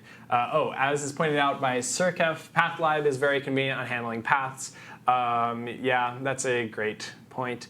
I use OS because it's built in. Pathlib might also be built in. I'm just not familiar with it. But I will probably look at it right after. Stormy Dragon says that according to PEP572, wow, you guys are wild. Assignment expressions can be used in lambdas will be in Python 3.8. Yeah, have you seen that? You know, like in Python now, you can't assign a variable. You know how like in C, it's very common, or Java, to assign like in an if statement, you'll be like, if k equals blah, blah, blah, some condition. And you assign and then check k gets the value, and then you can use it. You can't do that in Python now. Right. But they're going to add that in 3.8, and you can use it in a lambda expression. It's almost like we're being inspired by C++. A little bit. Go figure. And I'm sure the Python developers are like, oh my god, that's false. Like, what are you talking about? Well, Guido left, and I'm pretty sure a lot of these hangups were reasons that he wanted to leave. So based on what I've heard, it could be incorrect. Yeah, Guido, if you're on the stream, let us know. Tell us what you think. All right, so we have this init. He's like, Guido Manrossen, this is a terrible idea. Like, this is horrible. Like, you guys suck. Why are you Why are you doing this? And so we're going to define this. We're also going to just define a mean images parameter, which is going to be a list eventually, but it's going to be none at the moment. I kind of, in my init statements, I like to just include all the like things that I want to be global. There are naming conventions for these. I will admit I'm not the best at following them. Like things that are internal should really be prefaced with this or end with an underscore and so on. But I'm gonna just pretend everything's public in our objects and it's fine-ish, question mark. Yeah, Python has very loose object orientation sort of principles compared to language like Java. Exactly. Everything is very protected. In C++ is actually even more stringent, I believe. Really? With its classes. Oh, you have to specifically allocate friends public. For. It's been a long time since I've done C++ OOP. I just remember it being tougher to do what you want to do compared to Java, which is like miles tougher than Python, which you can just do whatever you want. Yeah, exactly. You can just do. I mean, it's dynamic languages versus static languages. That's a good point. Oh, Sergey says he strongly supported this idea. Oh, that's cool. Okay, I'm glad to know because I think it's on. I actually think it's a cool idea. We actually ran into it being an issue with a C++ or with a CS50 code base, that assignment expression thing, and we needed to find a way to work around it. And so the fact that they very timingly are adding it to the language is kind of cool. Yeah. All right, oh, sorry. So explain what you just added here. Oh, yeah. So I was adding some template code, some things. I can now run this entire file, and nothing will break. I think. Okay, gotcha. Nothing will also an empty break. class right now for the most part. Yeah, it does nothing, but it kind it. of works. You know, like our data, all of our methods kind of function-ish. Like they won't fail. As Bhavik Knights points out, everything is public in Python. There is no private. They just pretend to force it using the underscore paradigm. And you can kind of see that if you run dir on something. Like if you just we could print out dir of something. Print dir of k-means. And what this will eventually tell us is there's a bunch of attributes. You'll notice a lot of them start with this double underscore. They're called dunder, usually dunder methods or dunder fields. Exactly. Or for those coming from like that Java C++ paradigm, those are your kind of private methods, but they're not like strictly enforced private. Like I can still access them, they're still available. It's part of the API. It's just not intended to be. A lot of these are meant to give objects default default length abilities, default. Stir. So if you wanted to print an object, you always have a method to do that. Part of like a unified API for Python objects, which is like why dictionary sets, lists, and all sorts of other things can use the same set of functions. Exactly. And actually, just to kind of highlight that, we'll redefine the stir function for our k-means classifier. And all this has to do is return a string. That's the sole requirement. So we'll just say this is a k-means classifier object, k equals, and we'll just format that with self. Oh, you still use the dot format? I do. You don't use format strings? Oh, come on. Here, we'll switch over. As Colton has pointed out, I'm getting old. That's an old school. That's old school. Self.k. There you go. And How so much now we have this cleaner is beautiful that? format string. Come on. No, that is a very good point. I should switch over to format strings. So what this does is essentially the same as what I had originally typed, but it's a lot more readable. I agree. Where you just kind of if you work in like jQuery or JavaScript, you can do the same thing template literals, with template literals. And so I just add an F to the beginning of my string, and that lets me use these curly braces to indicate something where I just write out Python code. To your credit, I used the %. I used it overall. No, I don't use it now, but I used it a lot. Like even as 3.6 was still out, I was still using % because I was actually still in like 2.7 mode. Right. So I didn't really get too used to the dot format. And then you see that all the time. When format strings came out, I was like, this is nirvana. I was like, they're so nice. This is how you write strings in Python. It's so much nicer, and I can't wait for that to be the standard in all the tutorials everywhere. Yeah. But yeah, there's all sorts of funny things with this. So instead of now printing out a dir of k-means, we're actually going to just print k-means, and you'll notice that essentially when I run this, it'll print out the object that I told it to print. So essentially what's going on here is it just took this and printed it instead of whatever it would have printed by default. Which would have been like some k-means classifier object at whatever. Yeah, this is what it would have been, which is kind of a literal version. Yeah, it's the gives default you the address of the object. Yeah. And then Stormy Dragon actually mentioned that methods with dunders on both sides, like stir, are not hidden like methods with prefix dunder. Prefixing will obscure the name by adding the class name as a suffix. That's actually kind of cool. That is a good point. Like a sort of sloppy privatization method. Yeah. It works, I'm sure. It does. But it's still not. But it's not as clean as a C++ enforced class or a Java. Oh, and actually Bhavik was mentioning the preservation of dict order with 3.6. That was such a nice thing. Right. Thank God. Because dictionaries, obviously, they're hashed, so they don't have a unordered. predefined order or an order set in stone. Yeah, C 3.6. Python by default as a 3.6 makes that a thing, so you don't need the ordered dict class anymore. That would be a thing that you used to need to, instantiate. I don't know if I've ever used the ordered dict class. I feel like I always just worked around it. I was always just like, I don't want to figure this out. Yeah. I mean, generally when you're using a dictionary, you're like not always concerned about the ordering, but sometimes it's important. It can matter, and a lot of times it's not worth reinventing. As is going on in the chat, people are clarifying that dunder methods refer to these with double underscores on either side. We were kind of just skating over the fact that private methods have only a single underscore set. I was kind of implying that, but using an example that actually has both. So keep that in mind. We won't mess around with private and public methods at all here, but it's important for you to know. So we now have defined our kind of init roughly. We have this stir. And now we just have to define how fit is going to work. Now, fit is kind of an interesting one because we have to define like the number of iterations that this has to go through to fit. We also have to initialize our fit. So it may be worth our while to have another method that is like init k-means. Or something like that, basically to avoid it conflicting in our heads with the init method. I'm not quite going to put that here, but it is kind of the right idea. We're actually going to just put it within the fit method, just for convenience. So we do need to initialize, given our set of data, what each of our clusters is. So what that might mean for us is we have to say, okay, our clusters are going to be some set of kind of lists, and each list has all of its individual things. You'll notice that we're going to actually kind of take a hit to performance in terms of what we're doing here. There are ways to do this that are much more performant, even in Python. We're going to avoid those for clarity, just as a disclaimer. So the clusters is going to be some list of each of our clusters. Now, I could initialize that list, and actually we're going to, I guess. It actually doesn't really matter.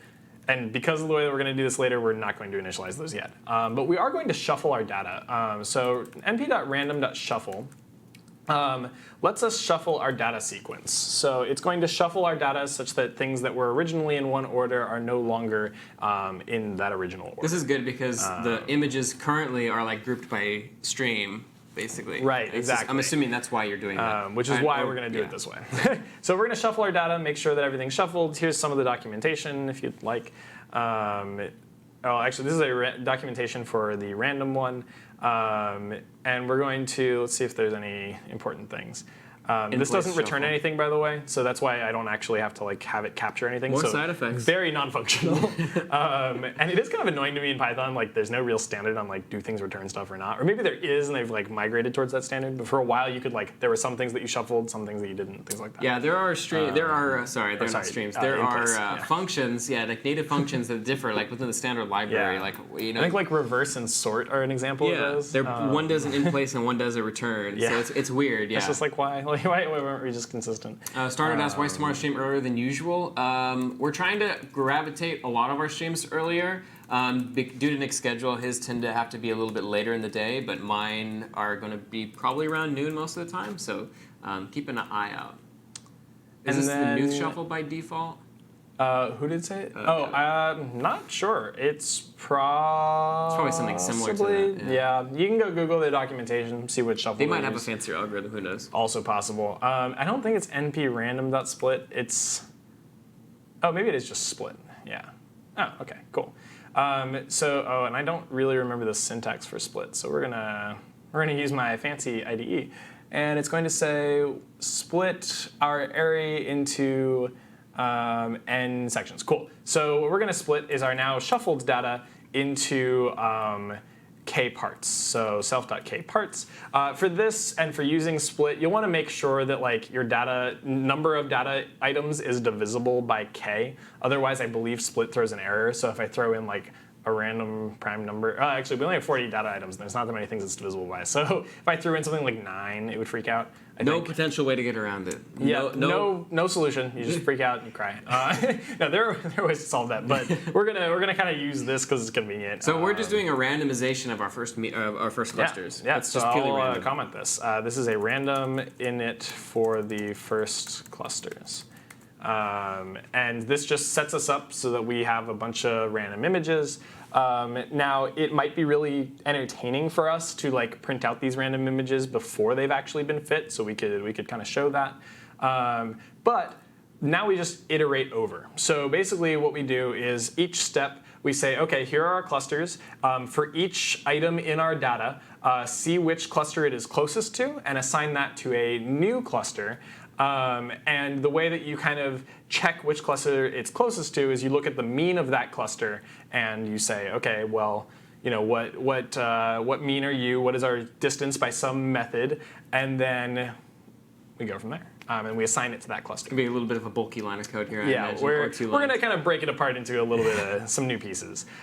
So we also need to like calculate the cluster means. Are we going to do a recalculation of the mean as we resort the data, or are we going to like pre-calculate the mean, do all the fitting, and then like rinse and repeat that several times? We're going to do the second part, where we're going to calculate a mean, and then we're going to iterate through all the data and be like, all right, what things do you have in, like how close are you? Like remap to the clusters. Reassign, recalculate a mean, and then do that again. And then how many iterations of that do we typically do? So actually, we don't do that many. A lot of machine learning algorithms, you like iterate constantly, and you're kind of like iterating forever, and it takes a while. And now, if you have a lot of data, this can still take a while. But we're actually only going to iterate maybe.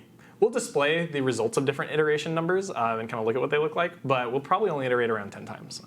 And we can kind of measure that difference by measuring the loss across, or some random, not random, but a choice of things as far as like what breaks down or what is costing us. So we have our clusters. Now we want to get those like cluster means, and we know that like mean images are those cluster means. And we want to assign that to the mean of everything. We want to assign the means of each cluster to these mean images. So we do like cluster.mean for cluster in clusters? Yep, very close. np.mean of cluster axis equals 0 for cluster in clusters. Now what's the axis equals 0? Right.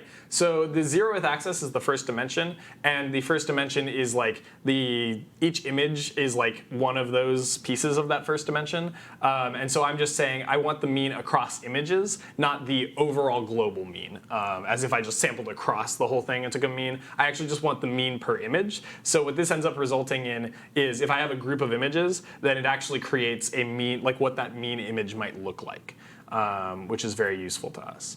And so actually what we're going to do is display the images right after this step. So essentially what happens is now we have in self.mean images, we have a mean for each of our clusters, for each of the k clusters. So what we're going to do is self.display means, and then we'll stop execution there. We haven't finished fitting or done any fitting whatsoever, but we'll do plot.figure, and then we'll do for k, we'll say k and image in self.mean images plot.imshow of image. We'll reshape it so it looks a little bit better. Reshaped with a D to make our variables a little bit cleaner is np.reshape of the image itself. And you'll notice we actually don't have the dimensions established here, which would be very convenient for us. So we're going to kind of establish the height, width. Oh my God, I can't type, I swear. That's the stream and curse channel. Though. It really is. Every time. Height, width, channel. Just telling Python that we want to use the global versions of those, and you're like, what global versions? Great point. We'll go create them in a sec. And then we'll just plot.imshow and plot.show. We'll give it a title so that we know which one we're on. Mean. So this can show a slideshow, but like a list of images that you click an arrow to go back and forth. I'm not too familiar with matplotlib. That's exactly it, actually. Nice. I'll use Control-C and just exit out of the images. I'm so happy that you're using format strings now. Yeah, I'll switch everything over to format strings just for everyone's convenience. And that will be kind of the way that we display all of our mean images. So for those of you who aren't familiar, this should be enumerate. I was like, that doesn't work. So enumerate, it just takes in an iterable, and then it gives me an index as the first thing out of that iterable. It's really convenient. You don't get an index by default when you just use for. No, you would just get the image itself, and it's really convenient for my title to have that iterable. There's no real reason otherwise. For those of you who scream lack of performance, yeah, well, that's true. And basically what we do is we have our self.mean images, which is a list of each of those images, and what we're going to do from there is we're going to grab the image and its index, which is whichever cluster it represents. I guess it's for like human readability, we'll do +1.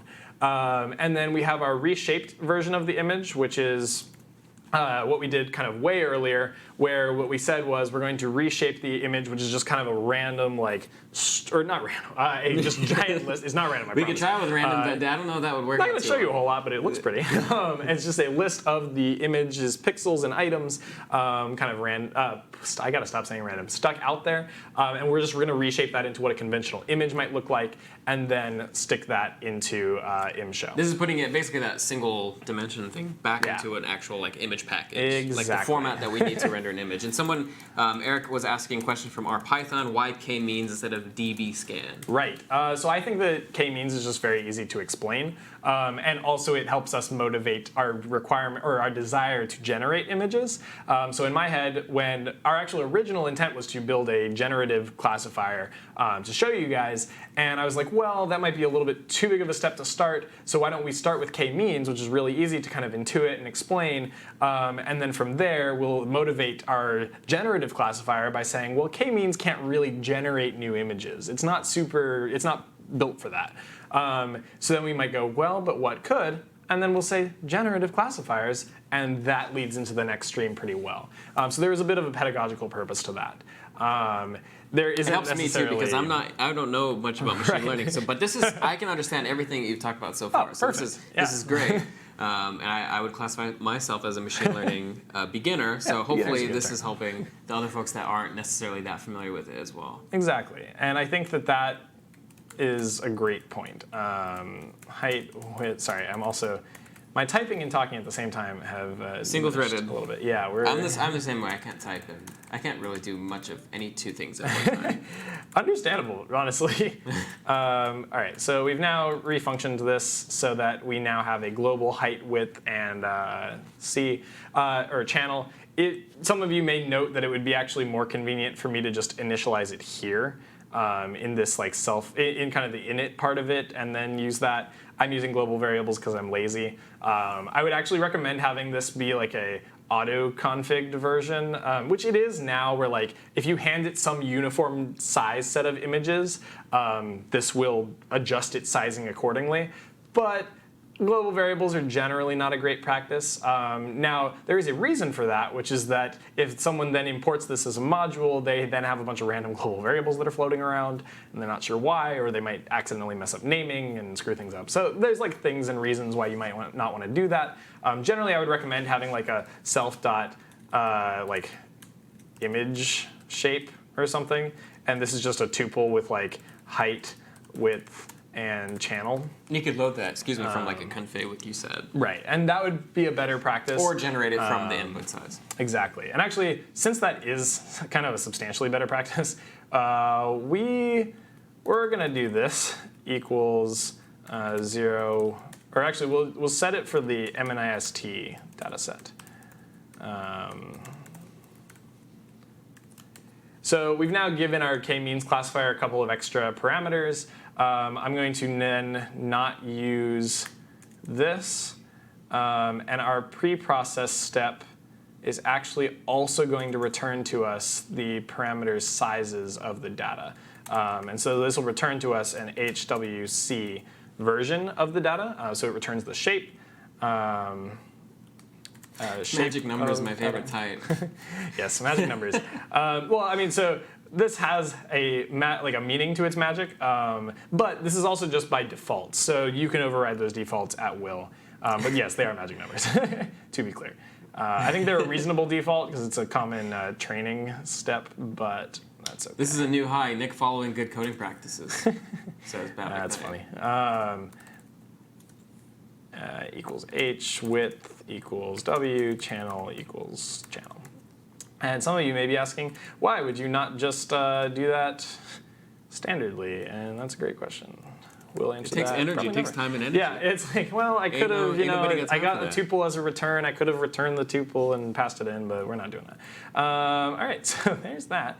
Let me just make sure that I'm not running any code that I don't really feel like running.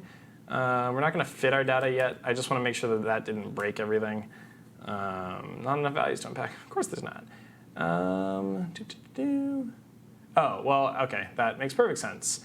And since you guys are very quick at spotting errors, I'm positive someone has already said this in the chat, but that's okay. We're gonna, there you go. Yeah, there we go. Cool, so now I have those parameters. They get passed back to me very functional style from preprocess. And that's even not probably the best place to pass it back. It would actually probably make more sense to put it in load data. It's a great point. So that's okay. We'll figure it out. But I might rearrange that before I throw this on the GitHub. But for time's sake, this works, and we'll move on. So we now have an image shape, which is a little bit cleaner way of designing this. That way we don't have to have this global height, width, and channel. And then we just want to replace that with self.imageShape. There you go. Which is beautiful. And now we should be able to display our means even after the initial kind of randomized distribution. So we're going to uncomment each of these now. Now the display means on its own is actually going to take care of this for us, so we're not going to have that there. And we'll do this. And it hangs, which is perfect, because that means we have images here. Oh, man. Wow, we look lovely. So here's cluster 1. You'll notice that you're kind of I'm in a couple of ephemerally? Ethereal, here? ephemeral. Yeah. We're kind of in like a dreamlike state. You see LF Python is like hardcore just sticking out right Yeah. But then there's like a produce over here. Oh, and we're freaking out every time I touch the image. I'm not going to touch the image anymore. And if we go to cluster 2, it's not a whole lot better. I think I have about 4,000 different pairs of eyes. Your hair is... You can see my face your just a little bit to the too. left. Yeah. Just a little bit to the left. You see my face just kind of looking in like a ghost. Yeah, exactly. So you're kind of just like, hey. It's almost like if you ever see those images, or movies where someone like moves really quickly and you can't focus on them. Or like someone's tripping hard on some LSD and people are moving around. So these are our randomized drunk simulators, Duncan says. Drunk simulator. Yeah, if you're seeing this, you might want to go see a doctor. Like, seriously. So those are our two images, or our two clusters, sorry. Now, you'll notice that we actually have, by default, 4 clusters. So I can change my initialization to 4, and when we go back over here, we get some kind of interesting results. It is still scrambled, but there is a little bit sharper definition to each of us. Yeah. You'll notice this. I have glasses still. Exactly. Now this one's all over the place. So there's that. So Adamantine Bipartite in the chat says, it looks normal to me. Doesn't everyone see like that? And I hate to break it to you, you may wish to go see a doctor. And then we can kind of scroll through here. My smile is very defined, and then you're over here. Yeah, and whatever that monstrosity is on the right. I always love doing it. It's very entertaining because they just. This is just from one mean calculation though, right? This isn't. This is just random. They just threw a bunch of random images in there and calculated the mean image, and this. So we have to like keep doing this over and over again to actually get. Something we have to do the fitting step, which will make this a little bit less horrifying. Yeah. We haven't actually. We've actually not fit anything. Oh, okay, gotcha. Which is really entertaining. We calculated the mean, but we haven't actually like reassigned and then done the mean. No reassigned, done the mean. So for I in range, people are going to shout at me to use xrange. Sorry, and we're going to just have. Are you using Python 3? We are. So actually, xrange wouldn't work here. Range is xrange. Yeah, range is good. We're chilling. I always forget which Python I'm using. Python 2 is xrange. Yeah. Yes. Yeah. So we now have this like. Iterations. That's cool, like a red comment. Don't hard code. What extension is that? 2. That does the comment coloring? That's a great question. I think it's prettier comments. Okay. Let me see. Oh, better comments. Nice. Right. I like that. I might investigate that. Yeah. There's a lot of really cool extensions for VSC, and I just hadn't had the time to really like sit down and do stuff. I didn't have the time this weekend either, but I did anyway, and it's really nice. I'm a huge fan. I mean, you can make your own custom like colors and comments and things, so I'm sure I will do that, and I will showcase them here probably a lot. But for now, I just have a couple. I have a handful, and I really like using them. So yeah. There's that one. I think I also have a one in red that's like to do. Oh, sorry, this is orange? Question mark? Yeah, and there's all these different like color combinations for comments. They support a ton of languages. We're advertising all sorts of things here as an FYI. Okay, so we have for I in range 2. I told myself don't hard code it, but you know, we'll figure it out later. And essentially what we want to do here is we want that kind of iterative step. So now what we're going to do is iterate over the data and find which cluster each image is closest to. Then assign to that cluster. And each cluster, we'll say new clusters, is actually just going to be a list, an empty list for I. Actually, it doesn't matter what this is called. Right. Oh, and you guys, I think the standard pet doesn't use those anymore. All right. So essentially, we create some new clusters. We initialize this just to be empty lists. And this is where we're really non-performant, but it demonstrates very clearly the algorithm that we're doing. And we only have 40 images. It's not too bad. If you wanted to do this a lot more performantly, you would recognize that like you can actually just kind of label which cluster they should have been and then use operations to calculate the new means without moving everything. Sorry, I watched the chat. Adamantium by Apartheid says, Bavignite, it's too late for that. You've already insulted him. That's me. The praise means nothing now. Don't worry, Bavignite. You've not insulted me. I appreciate it, but you're all good. Everyone's good. I do like to customize stuff. I'm positive you have that kind of talent. I really like to like feel at home with the things I build. So that's why. Yeah, I don't think we've ever encountered a bad, no, this is not a challenge. We've never encountered like a bad-natured comment in these streams. I think everyone's pretty friendly and kind, so we appreciate that. All right, so I'll comment this, initialize new clusters.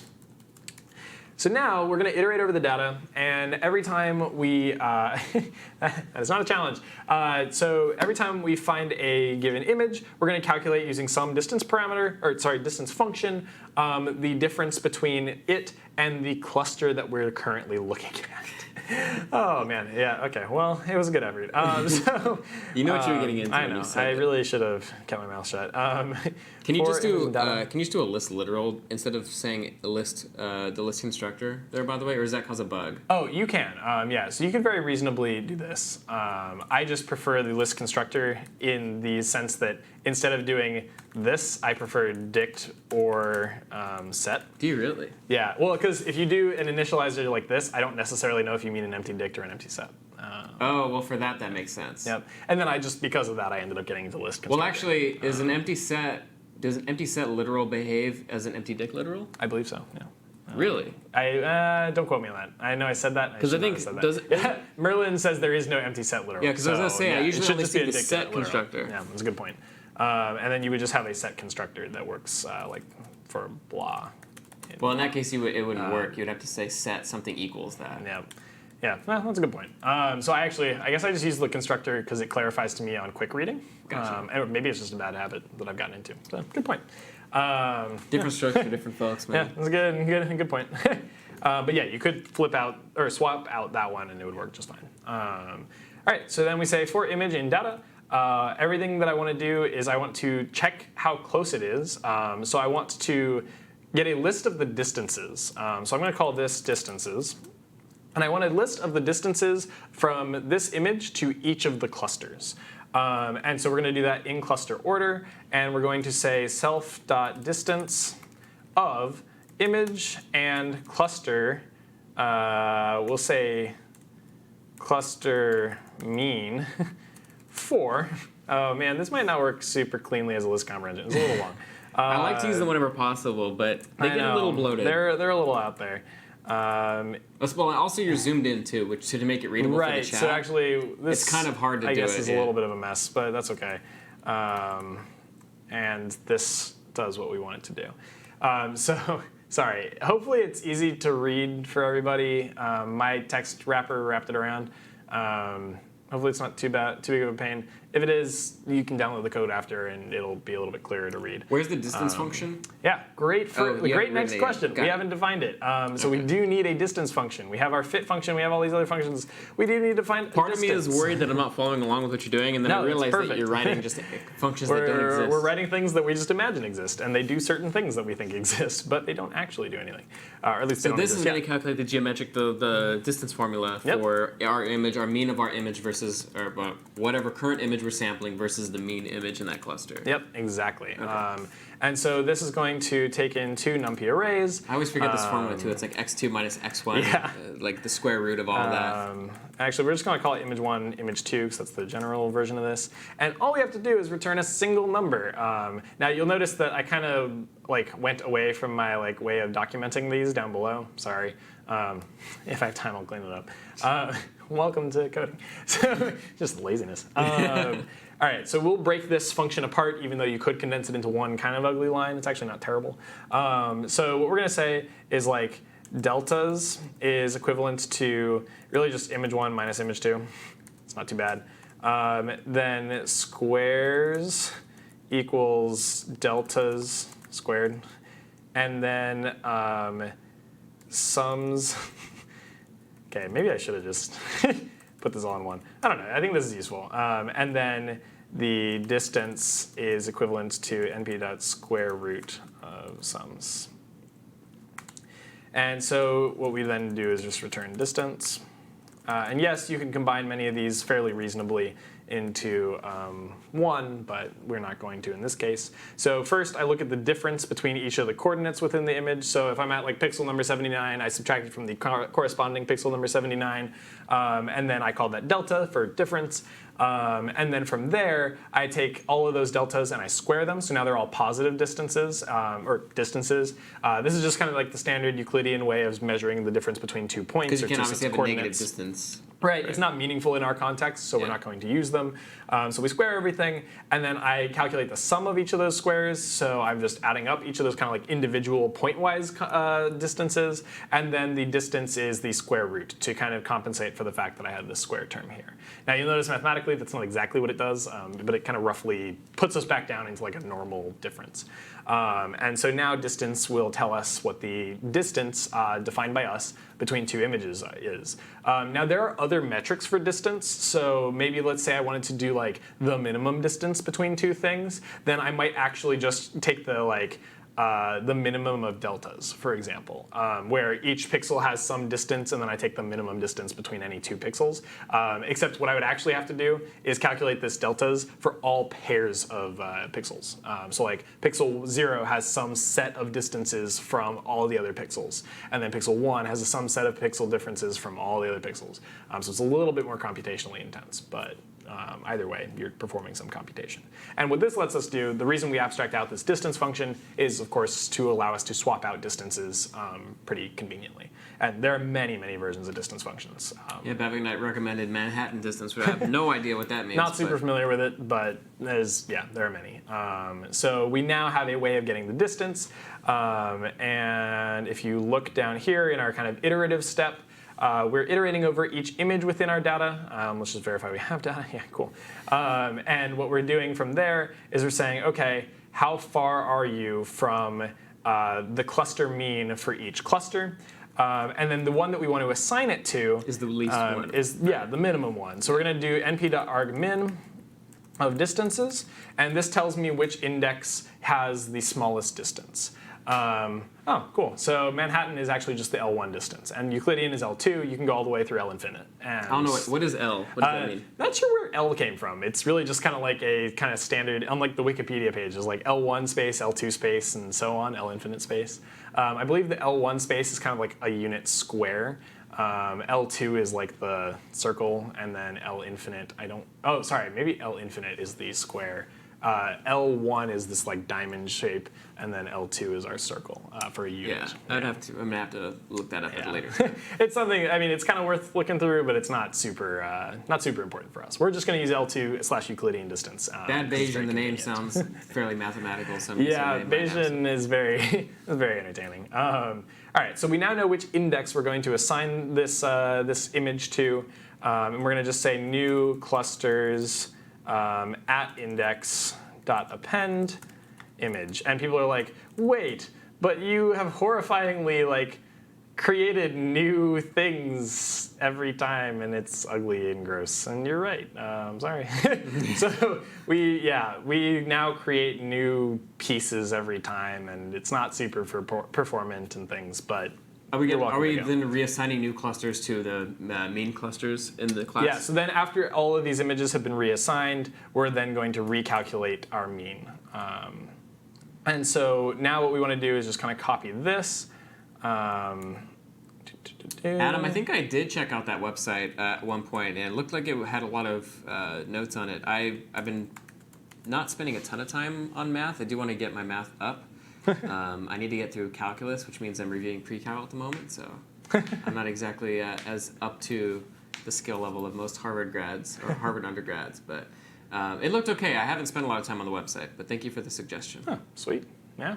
And the more math you know, tends to get a little bit easier to do a lot of things, actually. It's cool it's pretty important.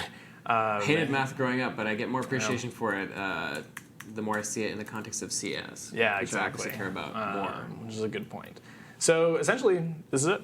We've now fitted our data. Right. So this what is going to happen here, twice, or two? Yeah, it's going to fit twice. Now. It'll fit over 2 iterations. And actually, we'll just do it once, just to like see what it looks like after only 1 iteration. Okay. And actually, let's make that a parameter for fit. Is iters equals 1 by default, and then we'll just have this be iters. And that way, I can control it using the command line, or not the command line, but other things. And essentially, what this does now, just to recap for everybody, we did say that we were going to repeat what we were doing over and over again. So you will hear it many times, and have heard it several times. So we initialize some set of new clusters. Every time we want to go over some iteration, it's just a bunch of empty lists. And then what we do is we say, OK, now we iterate over every image in our data set. We calculate the distance between that image and every other or all clusters using our self-defined distance function.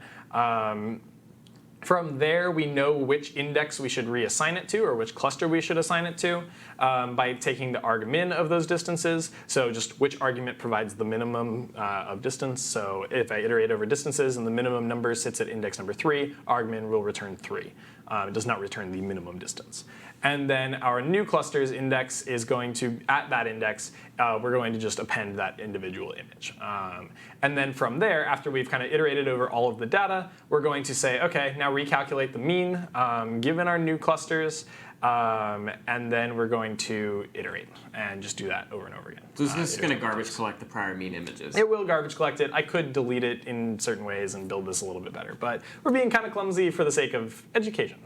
Luigi actually made an appearance in today's stream. Hello, Luigi. Hey, good to see Luigi. you. Luigi's a longtime CS50 follower on the Facebook, and we've met in person in the UK. Wow. So it was pretty cool. Oh, that's wild. Oh, that's crazy. That's awesome. Well, thank you for joining us.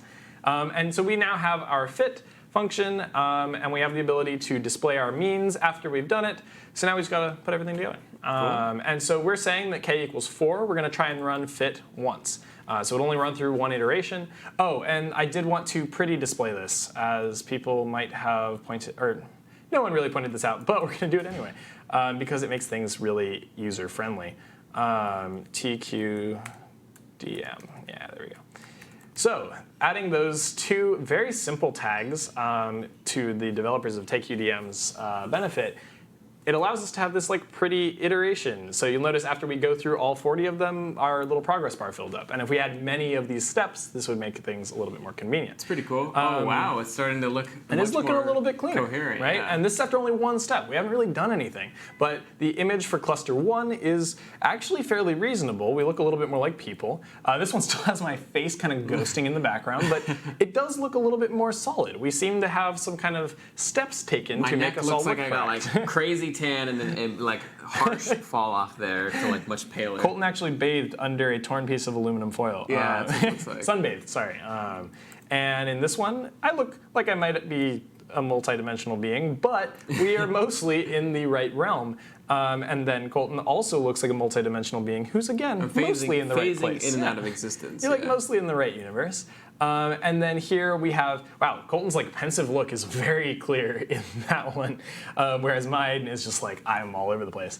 But we are seeing some clarity. So now let's run it, I don't know, 10 times or so. Okay, that was ugly. We're going to run that around 10 times and see what happens. And we're going to just fit with iters is equivalent to 10. I'm very curious. And we'll see what ends up happening here. It's probably going to take a while. Oh, I'd say she doesn't take that long. So not too fast, or sorry, not too slow. Now, this looks pretty clear. It's more clear. Of course, there is some kind of natural variance as Colton runs around, and as you can tell, I move around a lot when I talk, and Colton moves a little less when he talks, because his image is a little bit more centered on him, and I'm all over the place. And we didn't normalize these for like making sure their faces were in the same place or anything. We just kind of let it go. Interdimensional photograph. Yeah, that's pretty accurate. It really does. And then if we kind of move here, this isn't terrible at all. I look like I'm like looking left and right, like. Which makes perfect sense, because some of those images have you looking at me, some of them at the screen. It makes actually a lot of sense. And you can kind of see a faint outline of my arm from one image. Oh, true. Yeah. And my hands come up all the time and things like that. And then from here, this again looks like it's about one stream, which is not terrible. Okay. And from here, we also have, again, about one stream. So what if we did it 100? Because it ran pretty fast. Right, so we'll kind of let it skim through them. You will, and actually, to kind of quantify what's going on here, we're going to calculate kind of the overall average distance of each image from its respective cluster. And so we basically want to see, at each iteration, what is the distance of that image from its like current cluster, or actually, there's a number of ways of calculating this. We're going to do kind of a ad hoc method for doing this. So for each image, we're also going to calculate its distance from whichever cluster it is closest to. So we're going to do this argmin distances, and then we're going to say the min distance is equivalent to just np.min of distances. And we're going to use this as a measure of like the distance it will be from the next cluster it gets assigned to. And what we're going to do is we're actually going to just take that and compute an average minimum distance across. So sum min distances equals 0. And so on each iteration, we'll have a version of this. And then we're going to just sum min distances plus equals. And then after that iteration, we will sum min distances divide equals, what was I going to divide that by? Oh, length of data. And, well, actually, what we can just do is calculate. I'm going to do this. Sorry. We're messing around a little bit. And this gives us a way to kind of like numerically quantify how bad we're doing. So the higher this number is, the worse off. We're not normalizing against anything. We're not doing anything fancy. It's just like a simple like average minimum distance across all of the images we have. And I'm not going to print this, but I am going to store it in kind of a self.average distances equals some list. Sorry, no default constructor there. And we're just going to self.averageDistances.append that. There's my corresponding parenthesis. And so essentially, after each iteration, we will add the average distances of the images to this array. And then we can display that in kind of a similar way we did here. Define display averages. Oh, we got some weird notation going on. And we're going to essentially follow this format where we're going to just do a plot.figure. And then we will do a plot.scatter. No, we don't want to do scatter. Plot.plot. There we go. The classic. Classic. Average distances. And then plot.show. And we'll do plot.title. Average distances over iterations, and plot.x label iteration number and average distance. And this allows us to then show, after everything has gone through, what it actually looks like. And so what we'll do here is we'll copy that notation, .display averages, displays the average distances over iterations. And k-means dot display averages. Cool. Okay. So hopefully everybody followed. There's no way. And that's not necessarily us like bragging or anything. That was kind of a messy walk through a quick build of a function. But essentially what Colton was asking me was, can we run this 100 times and let's see how it kind of goes?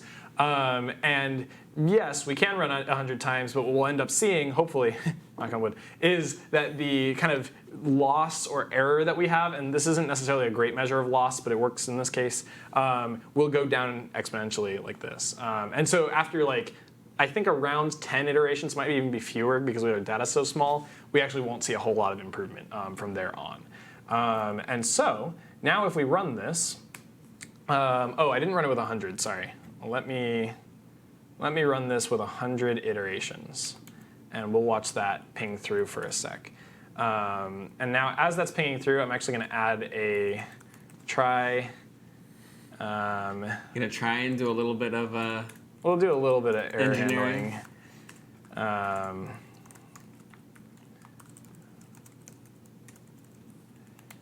And this way we have a little bit cleaner exiting if I decide to cut it off in the middle. Now we ran over 100 iterations, and we will see that things got pretty clean. It still had about the same though. But yeah, it's not a huge difference, right? Yeah. And so everything's pretty much as clean as it can get, in that these images, the average is that within a stream, I took a series of photos, and those kind of screenshots or photos, in each of those frames, we're actually not doing the same exact thing. You know, like I'm kind of moving around, I have my hands raised or whatever. And because of that, you'll see that our kind of average distance, at the very beginning, after 0 iterations, it's enormous. We have this kind of, it's high. But once we drop down to around the first iteration, we hit pretty low. And then we achieve our lowest after only 5 iterations, give or take. So we really don't need too many iterations in order to get the images that you saw there. After that, it's actually probably just assigning the same images over and over again. And so you'll notice if we do 10 or so, now that we have kind of a quantifiable metric for this, once it goes through, we actually have exactly that. Oh, sorry. So after exactly 2 iterations, we achieve our minimum distance, and it's basically telling us that it has classified everything as correctly as it can possibly get. Interesting. And so this extra bit where we're at 100 instead of a 0 distance is really just kind of due to the variance within each cluster. Now, speaking of variance and a little bit of statistics, let's do a normalizing step to kind of clear things up a little bit. So in our, I'm going to keep collapsing these so I can read them. In our pre-processing step, we flattened things, and I mentioned that maybe in the middle here might be a good time to normalize our data. And what that is going to mean for us, and it does help k-means a little bit, although in our case our data set's pretty simple, is we're going to subtract out the mean and then divide by the standard deviation. And that'll give us a standard normal distribution, roughly. Well, what it'll really do is it'll set our mean to 0, and it'll set our standard deviation to 1. And so we're going to do that. We're going to get the image mean, which is actually just np.mean of flattened axis is again equal to 0. And then we're going to get the image std, which is np. I believe std, yeah, of flattened axis again equals 0. And we can say normalized is actually equal to flattened minus image mean divided by image standard deviation. And now, instead of swapping new data for flattened, we're actually going to just call that the normalized version. And so essentially what we've done here is we've converted everything into the normalized versions of what they are. And we're going to see how that kind of changes what our means look like. So we go through here. Oh, yeah, OK. Well, sorry. We do have invalid scalars. So in this value, we did have some kind of invalid conversions as far as numbers go because of the way that we normalized that. So let's go ahead and double check that we're doing things correctly. The standard operations should work across matrices here. I have a feeling it's because everything has not been normalized by like pixel value. That wouldn't make sense. Oh, some of the standard deviations of pixels are 0. Yeah, so what we could do is replace every standard, like in the standard deviation, there are some like numbers that are 0. You could fix that by just swapping them out with like 1 or not dividing by them. There's essentially we divided by non-numbers, or we created non-numbers. So this is like, or I guess this is actually bang semi-normalized. This has the right mean, it has the wrong standard deviation, which is not going to help me prove my point a whole lot, but that's okay. So we run through 10 of these. Oh, right, and it has to be the right range of numbers. So when we divided everything out, in order to get it to be back in the right valid range for imshow, which is what this error is saying, it's going to flip it to the correct parameter set, basically from 0 to 1 if we have floats, or 0 to 255 if we have integers in our pixels. And you can actually see, I think if you do normalized.dtype, possibly, and print that out. That's hacky. Well, that's okay. It's floats. But if you were to then print out like a small sampling of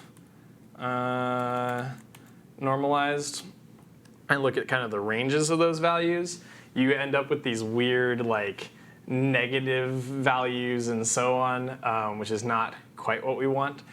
So essentially what you'd end up wanting to do is actually kind of either unnormalize them, or before you go to like try and image show them, you should actually convert it back to the proper range, which is not particularly difficult, but we may actually be out of time to do that. So I'll leave the normalization code in there to be adjusted later, and then we'll spend the rest of our time actually talking about what this would have done instead of continuing to do it.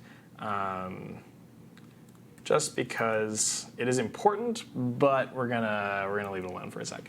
Because I think it's not super important to what we're actually doing. So what we were going to do there, and what we really will end up doing eventually, is normalizing the data makes it a little bit easier for k-means to not be as, I guess, responsive to random variance within your data. And so as Colton pointed out, we do kind of look like we're from like a new century or so every time we display these. And the reasoning for that is essentially that within our data set for each cluster, I've done all sorts of messy things now. Within our data for each cluster, we have essentially ended up creating these kinds of like allowing for the variance. I mean, it's a mean image, right? So it's kind of just a representative image for each stream. And you'll notice that when we did create it, I've made a small mistake somewhere. It actually ends up working out okay as far as like what we want it to be, which is to have each cluster representative of one stream. I do seem to have a issue now in my functions, but it shouldn't be a problem here. So we're gonna just verify that we have working code before we leave you guys, because that would be rough. I don't see why that's a problem. Oh, okay. I guess those were problems. That's strange, whatever. Okay, so essentially what you can see here is like things that didn't change at all. Wow, I can really not touch that. Such as kind of the background of the image are going to be pretty consistent. There was almost no variance in those pixels. And so when I said, oh, we want to normalize this by subtracting the mean and and dividing by the variance, well, a lot of those pixels, for example, have 0 variance. They don't change at all. And in fact, in all of our streams, this like upper corner is probably always white. It's literally always the same pixel. And I think that's pretty much always true, which means that the variance is 0, and if I try to divide by 0, I end up with not a number. When I try to print that not a number, it freaks out. So we can't quite do that. There's a little bit of an extra step that we would need to take there. Yeah, Bevan was saying use a try. Yeah, so as Anant points out, variance cannot be 0. That's a great point. It has to be always positive. My intent basically in saying that is that, actually, Yeah, they shouldn't have any variance in this case. So actually, I do believe variance can be 0. I'll double check that so that I don't say anything crazy. Can be 0. Question mark. Yeah, so actually it is 0 in this case, and the standard deviation is also 0. A variance or standard deviation of like 1 would be like what you see in like standard normal, but in this case it is actually 0. And that's just because the pixels don't change at all. Variance cannot be negative, as an FYI. From there, what we would have normally seen is kind of a ugly looking version of these images. They're arguably already there. They're already kind of there, but it would have given our k-means classifier a little bit easier time doing this classification, which we could have then shown with this next figure, which shows the kind of average distance over iterations. I don't think we could get a whole lot faster than just in 2 iterations we're there, but that's okay. Just some really talented programming, right? Yeah, you know, that's just it's a result of the careful selection of data set, question mark. So if we were to extend our data set to something like the MNIST data set, then you end up seeing this actually perform a little bit more real world like. And even then, they've done a lot of normalization for you. Also, your data is all binary and it's in the right format and everything. So there's a lot of stuff where like in the real world, you would have to do a lot of pre-processing yourself generally. But some of our pre-processing steps, which we should take, are to like normalize our data. We should extend our data, so like flipping us2 should actually still be part of the same stream. Like if I swap the literal image around, that's still part of the same stream. If I include black and white images that are represented under a color scheme, but they like visually are constructed to be black and white, those are also part of the same stream, and so on. And we as human beings can deduce that, so I want the machine to be able to do that. And that's just kind of like an image augmentation step or data set augmentation. So there are many other like steps and things that we would take there. But the main part that we wanted to get to by the end of this stream was, well, but what if I gave you a data set, I had you train your model on it, and I want you to build a new image that would have fit within that data set? And that is where we're going to kind of leave you guys today, actually, is so we've built this classifier. It lets us divide everything into these beautiful clusters, and they are all representative of some class that we have defined has meaning. But I also want to be able to, what was I going to say? Generate new images. And if I wanted to do that, then we might use something like a recurrent neural net, or in this case, it's actually a CNN. And so what we do here, and I actually pre-ran this because it takes a lot longer to run, and in this case, this actually is from the MNIST dataset. And now this doesn't look particularly beautiful. It's actually pretty hard to read, but if we go all the way down, yeah, it really does. And if we go down here, this is the sample that was generated using only 50 training epochs and kind of on my own CPU, and very simple. And this is kind of where we're headed next week, except it'll be with Colton and I instead of the MNIST data set. Those are hand-drawn digits, right? Yeah, sorry, it's the hand-drawn 0 through 9 digits. And they've been normalized in many ways and kind of formatted prettily. They're also very small. It's 28 by 28 pixels. Right. Ours are like 600 by 200 pixels. Ours are pretty massive, although we were actually still able to get through very many of them very quickly. Yeah. Because NumPy is pretty powerful. Sprites for a sci-fi game that exists. They really do kind of look like them. You'll notice that some of them do have clarity. So like this 4. There's, I think, a 7 here. It's clearly a 2 there, like a 5 here, maybe like a 0 and a 1. And essentially what this did was the program is actually, this code is not mine. I borrowed it just for the sake of having something to show you guys. It's called PixelRNN. The link to that code, oh, thank you. The link to that code, if you wanted to do like a generative version of what we were designing today, is here. And that's just from this guy, Phil Cuz, or at least that's his GitHub username, or their GitHub username. And they built a really cool article that demonstrates how like pixel RNNs are really slow and computationally intensive, but you can retain a lot of key features and points by using a CNN, a convolutional neural net. And then he provides some code. I cleaned up some of it and modified it to fit what I wanted it to fit. But yeah, you can essentially go there if you'd like and try and figure out how to use their code. And it's not particularly difficult. It's pretty well built, at least in my humble opinion. And it lets you kind of play around with the MNIST data. What we're going to be doing next week is kind of building our own version of this from scratch, kind of like we did today, with convolutional neural net, actually. So we will be building, using TensorFlow, a full-on convolutional neural net for you guys to play around with. And yes, this will go on a GitHub repo. Let me put that up right now, actually. So yeah, today was k-means clustering. So next week, Wednesday, do you know? We can't do Monday, Tuesday anymore. I'm not sure. Probably. Yeah, I think Wednesday would probably be okay. Okay. I'll have to double check on that. We'll confirm that. So today was part 1 of what will be probably a 2 or 3, maybe 4-part stream on neural networks and machine learning. But this is fascinating. I really enjoyed this. And it's actually pretty simple. Like, the idea of what a k-means clustering algorithm is not terribly complex. I trust that it will get more complex as we dive into the actual neural nets are pretty complex side of things. So yeah, stick around for that. Next week we'll talk about convolutional neural networks, as you said. Yes. Generating stream images. Generating images from the same data set that you just saw, and that'll be fascinating. I can't wait to see that. We'll put a GitHub link. Actually, well, if you're going to create it right now, I can just plug the link in the chat, actually. So that is the link, HTTPS GitHub powerhouse the cell. Oh, sorry, that's really small. GitHub.com/powerhouse. That should be much more readable. The cell. K-means. That should work. Just K-means, right? Yep. Okay. Cool. So that's today's code that we wrote here, right? Yep. Okay. Yeah, that is everything you saw today. What was the other link to the other person's CNN or RNN? Oh, right. I will throw that up there in one moment. Also, pointing out, add is not a great add dot is not a great practice, but I do it. Yeah, I do it all the time. Oh, also, hopefully you're okay with your images being displayed to the public. Yes, I am. I have also consent. You have spoken consent. Yeah. People are saying that your typing wasn't too bad today. Oh, thank you. Yeah, it has improved a little bit. I think it's because I don't know. I think I was just paying attention. Like, I think I wasn't talking quite as much. I don't know. I have no real explanation. Maybe I'm just less sleepy. I don't know. I have no real reasoning for that. All right, so their GitHub is here. The article that they used is the first link I have Phil Cuz. Yeah. And it's pixelrnn.git. Yep. RNN caps.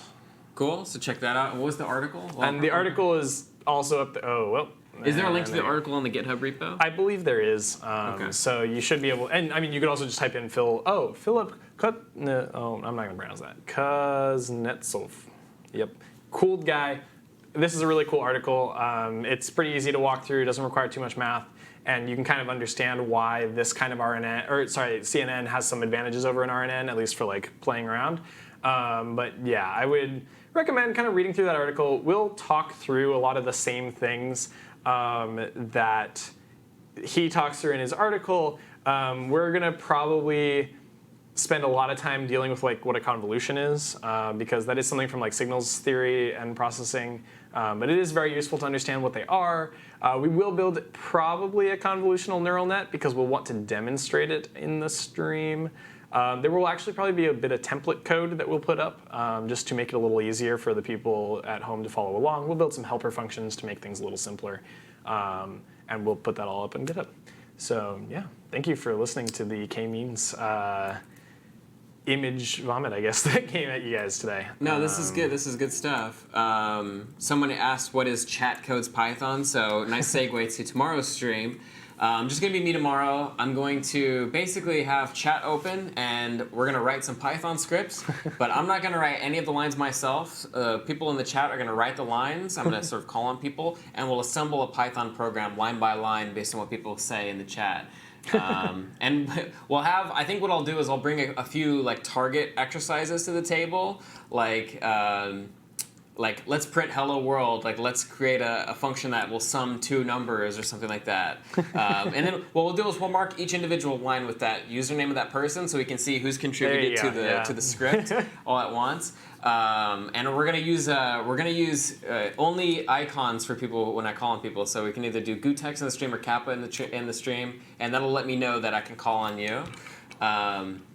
And we'll see where it goes. It's an experiment. It's part 1 of an experiment. Last week we did the same thing with a text adventure where the chat wrote the whole text adventure out, and we sort of assembled it live on camera. So tomorrow's going to be that, but with code. So sweet. It'll be interesting. If we don't know Python, can we do int x equals 5? Yeah. No. If I call on you and you give me a line, I'll try and help you fix it. I will try not to put too much of my sort of influence on the script because I want it to fail and succeed at the same time for comedic and educational entertainment effect. Yeah. So we'll see how it goes. It'll be interesting. So tune in tomorrow. That's at 12 p.m. Eastern time. And I will be curating all of the lines, so we will not accept won't accidentally things wipe like, your own machine. Yeah, no, we're not letting this sort of be automated. Like I'm actually going to be calling on people, and then we'll be sort of all together writing it and curating it as we go. So we'll see how it goes. Should be fun. I'm very excited. Yeah, eval. No malicious code should be possible unless I'm very susceptible to being duped. They kind of like do like a hieroglyphic style malicious code. They send you characters you don't know what they mean, and they're like shortcuts in Python. I would probably be a little bit skeptical of that. So staying within the realm of what I assume to be safe. But that makes sense. Plus, it's going to be multiple people typing, so it's like everybody has to get together and have like this conspiracy. It's perfectly executed. Which everyone knows. That's just not. I think that'll be really fun. Yeah, I'm excited. That's part one of the experiment. We'll see where that goes. See if people like it. We'll see if we can make it better. Maybe we'll try different languages, but it'll be in Python tomorrow. And it's just experiment, just for fun. Oh, sweet. Cool. Well, thanks very much for today's stream. Thank you for having me. As always, I'm always happy to be here. I now understand what K means clustering is. Yeah, now if anyone asks you, like, whoa, K means clustering, you can be like, I literally watched one get built in front of me. Yeah. And you could probably build one yourself. I have high confidence you could figure it out. I think that sort of seeing this stuff being built from the ground up, it makes it a lot easier to understand. I mean, it's kind of like a self. I think that's like common sense, but... Yeah, but when you see it on like an online tutorial, all the code's already been there. You don't see the thought process necessarily. It's nice to see the thought process. It's nice to see that. Ciao ragazzi, says Luigi. I don't know what ragazzi means, but I know what ciao. Ciao means bye, or it actually means hello and bye. But like aloha. Maybe someone besides Luigi or Luigi himself can clarify that. Yeah, good point. Yeah. But thanks so much. So we'll see you again next week. Yes, I'll be back next week. I think probably on Wednesday. Okay. We'll touch base and we'll get it figured out. Thanks so much to everybody who's been in the chat today. This was a lot of fun. Our first in probably a sequence of many videos on machine learning. You will see our faces many, many times in many different ways. I'll be taking more screenshots. Hopefully in some generative ways. I'm curious to see what the computer thinks we look like. I'm horrified to think what we're going to look like. Sort of like a hybrid between you and me. That's going to be interesting. Oh yeah, it'll be a time. Yeah, it'll be a good time. It'll be a good time. I'm excited. Yeah, I think it'll be pretty good. But until then, have a good rest of the evening, depending on where you are. Maybe rest of the day if you're somewhere really far away from Boston. This has been CS50 Live with Neural Nets Part 1. So today we didn't really do anything neural net related. I guess there was no neural net. This is the groundwork for it. K means cluster. You now know why we wanted a neural net. It's been motivated. I think if we dived right into neural nets, people would be like, "What the heck is going on?" Yeah, if we hopped right into that might be a little much. Yeah. But no, I'm very excited. This has been great. Thanks again so much for this. Of course, thank you. CS50's Nick Wong. My name's Colton and Nick. This is CS50 Live. Enjoy the rest of your day, and we will see you next time. Bye-bye.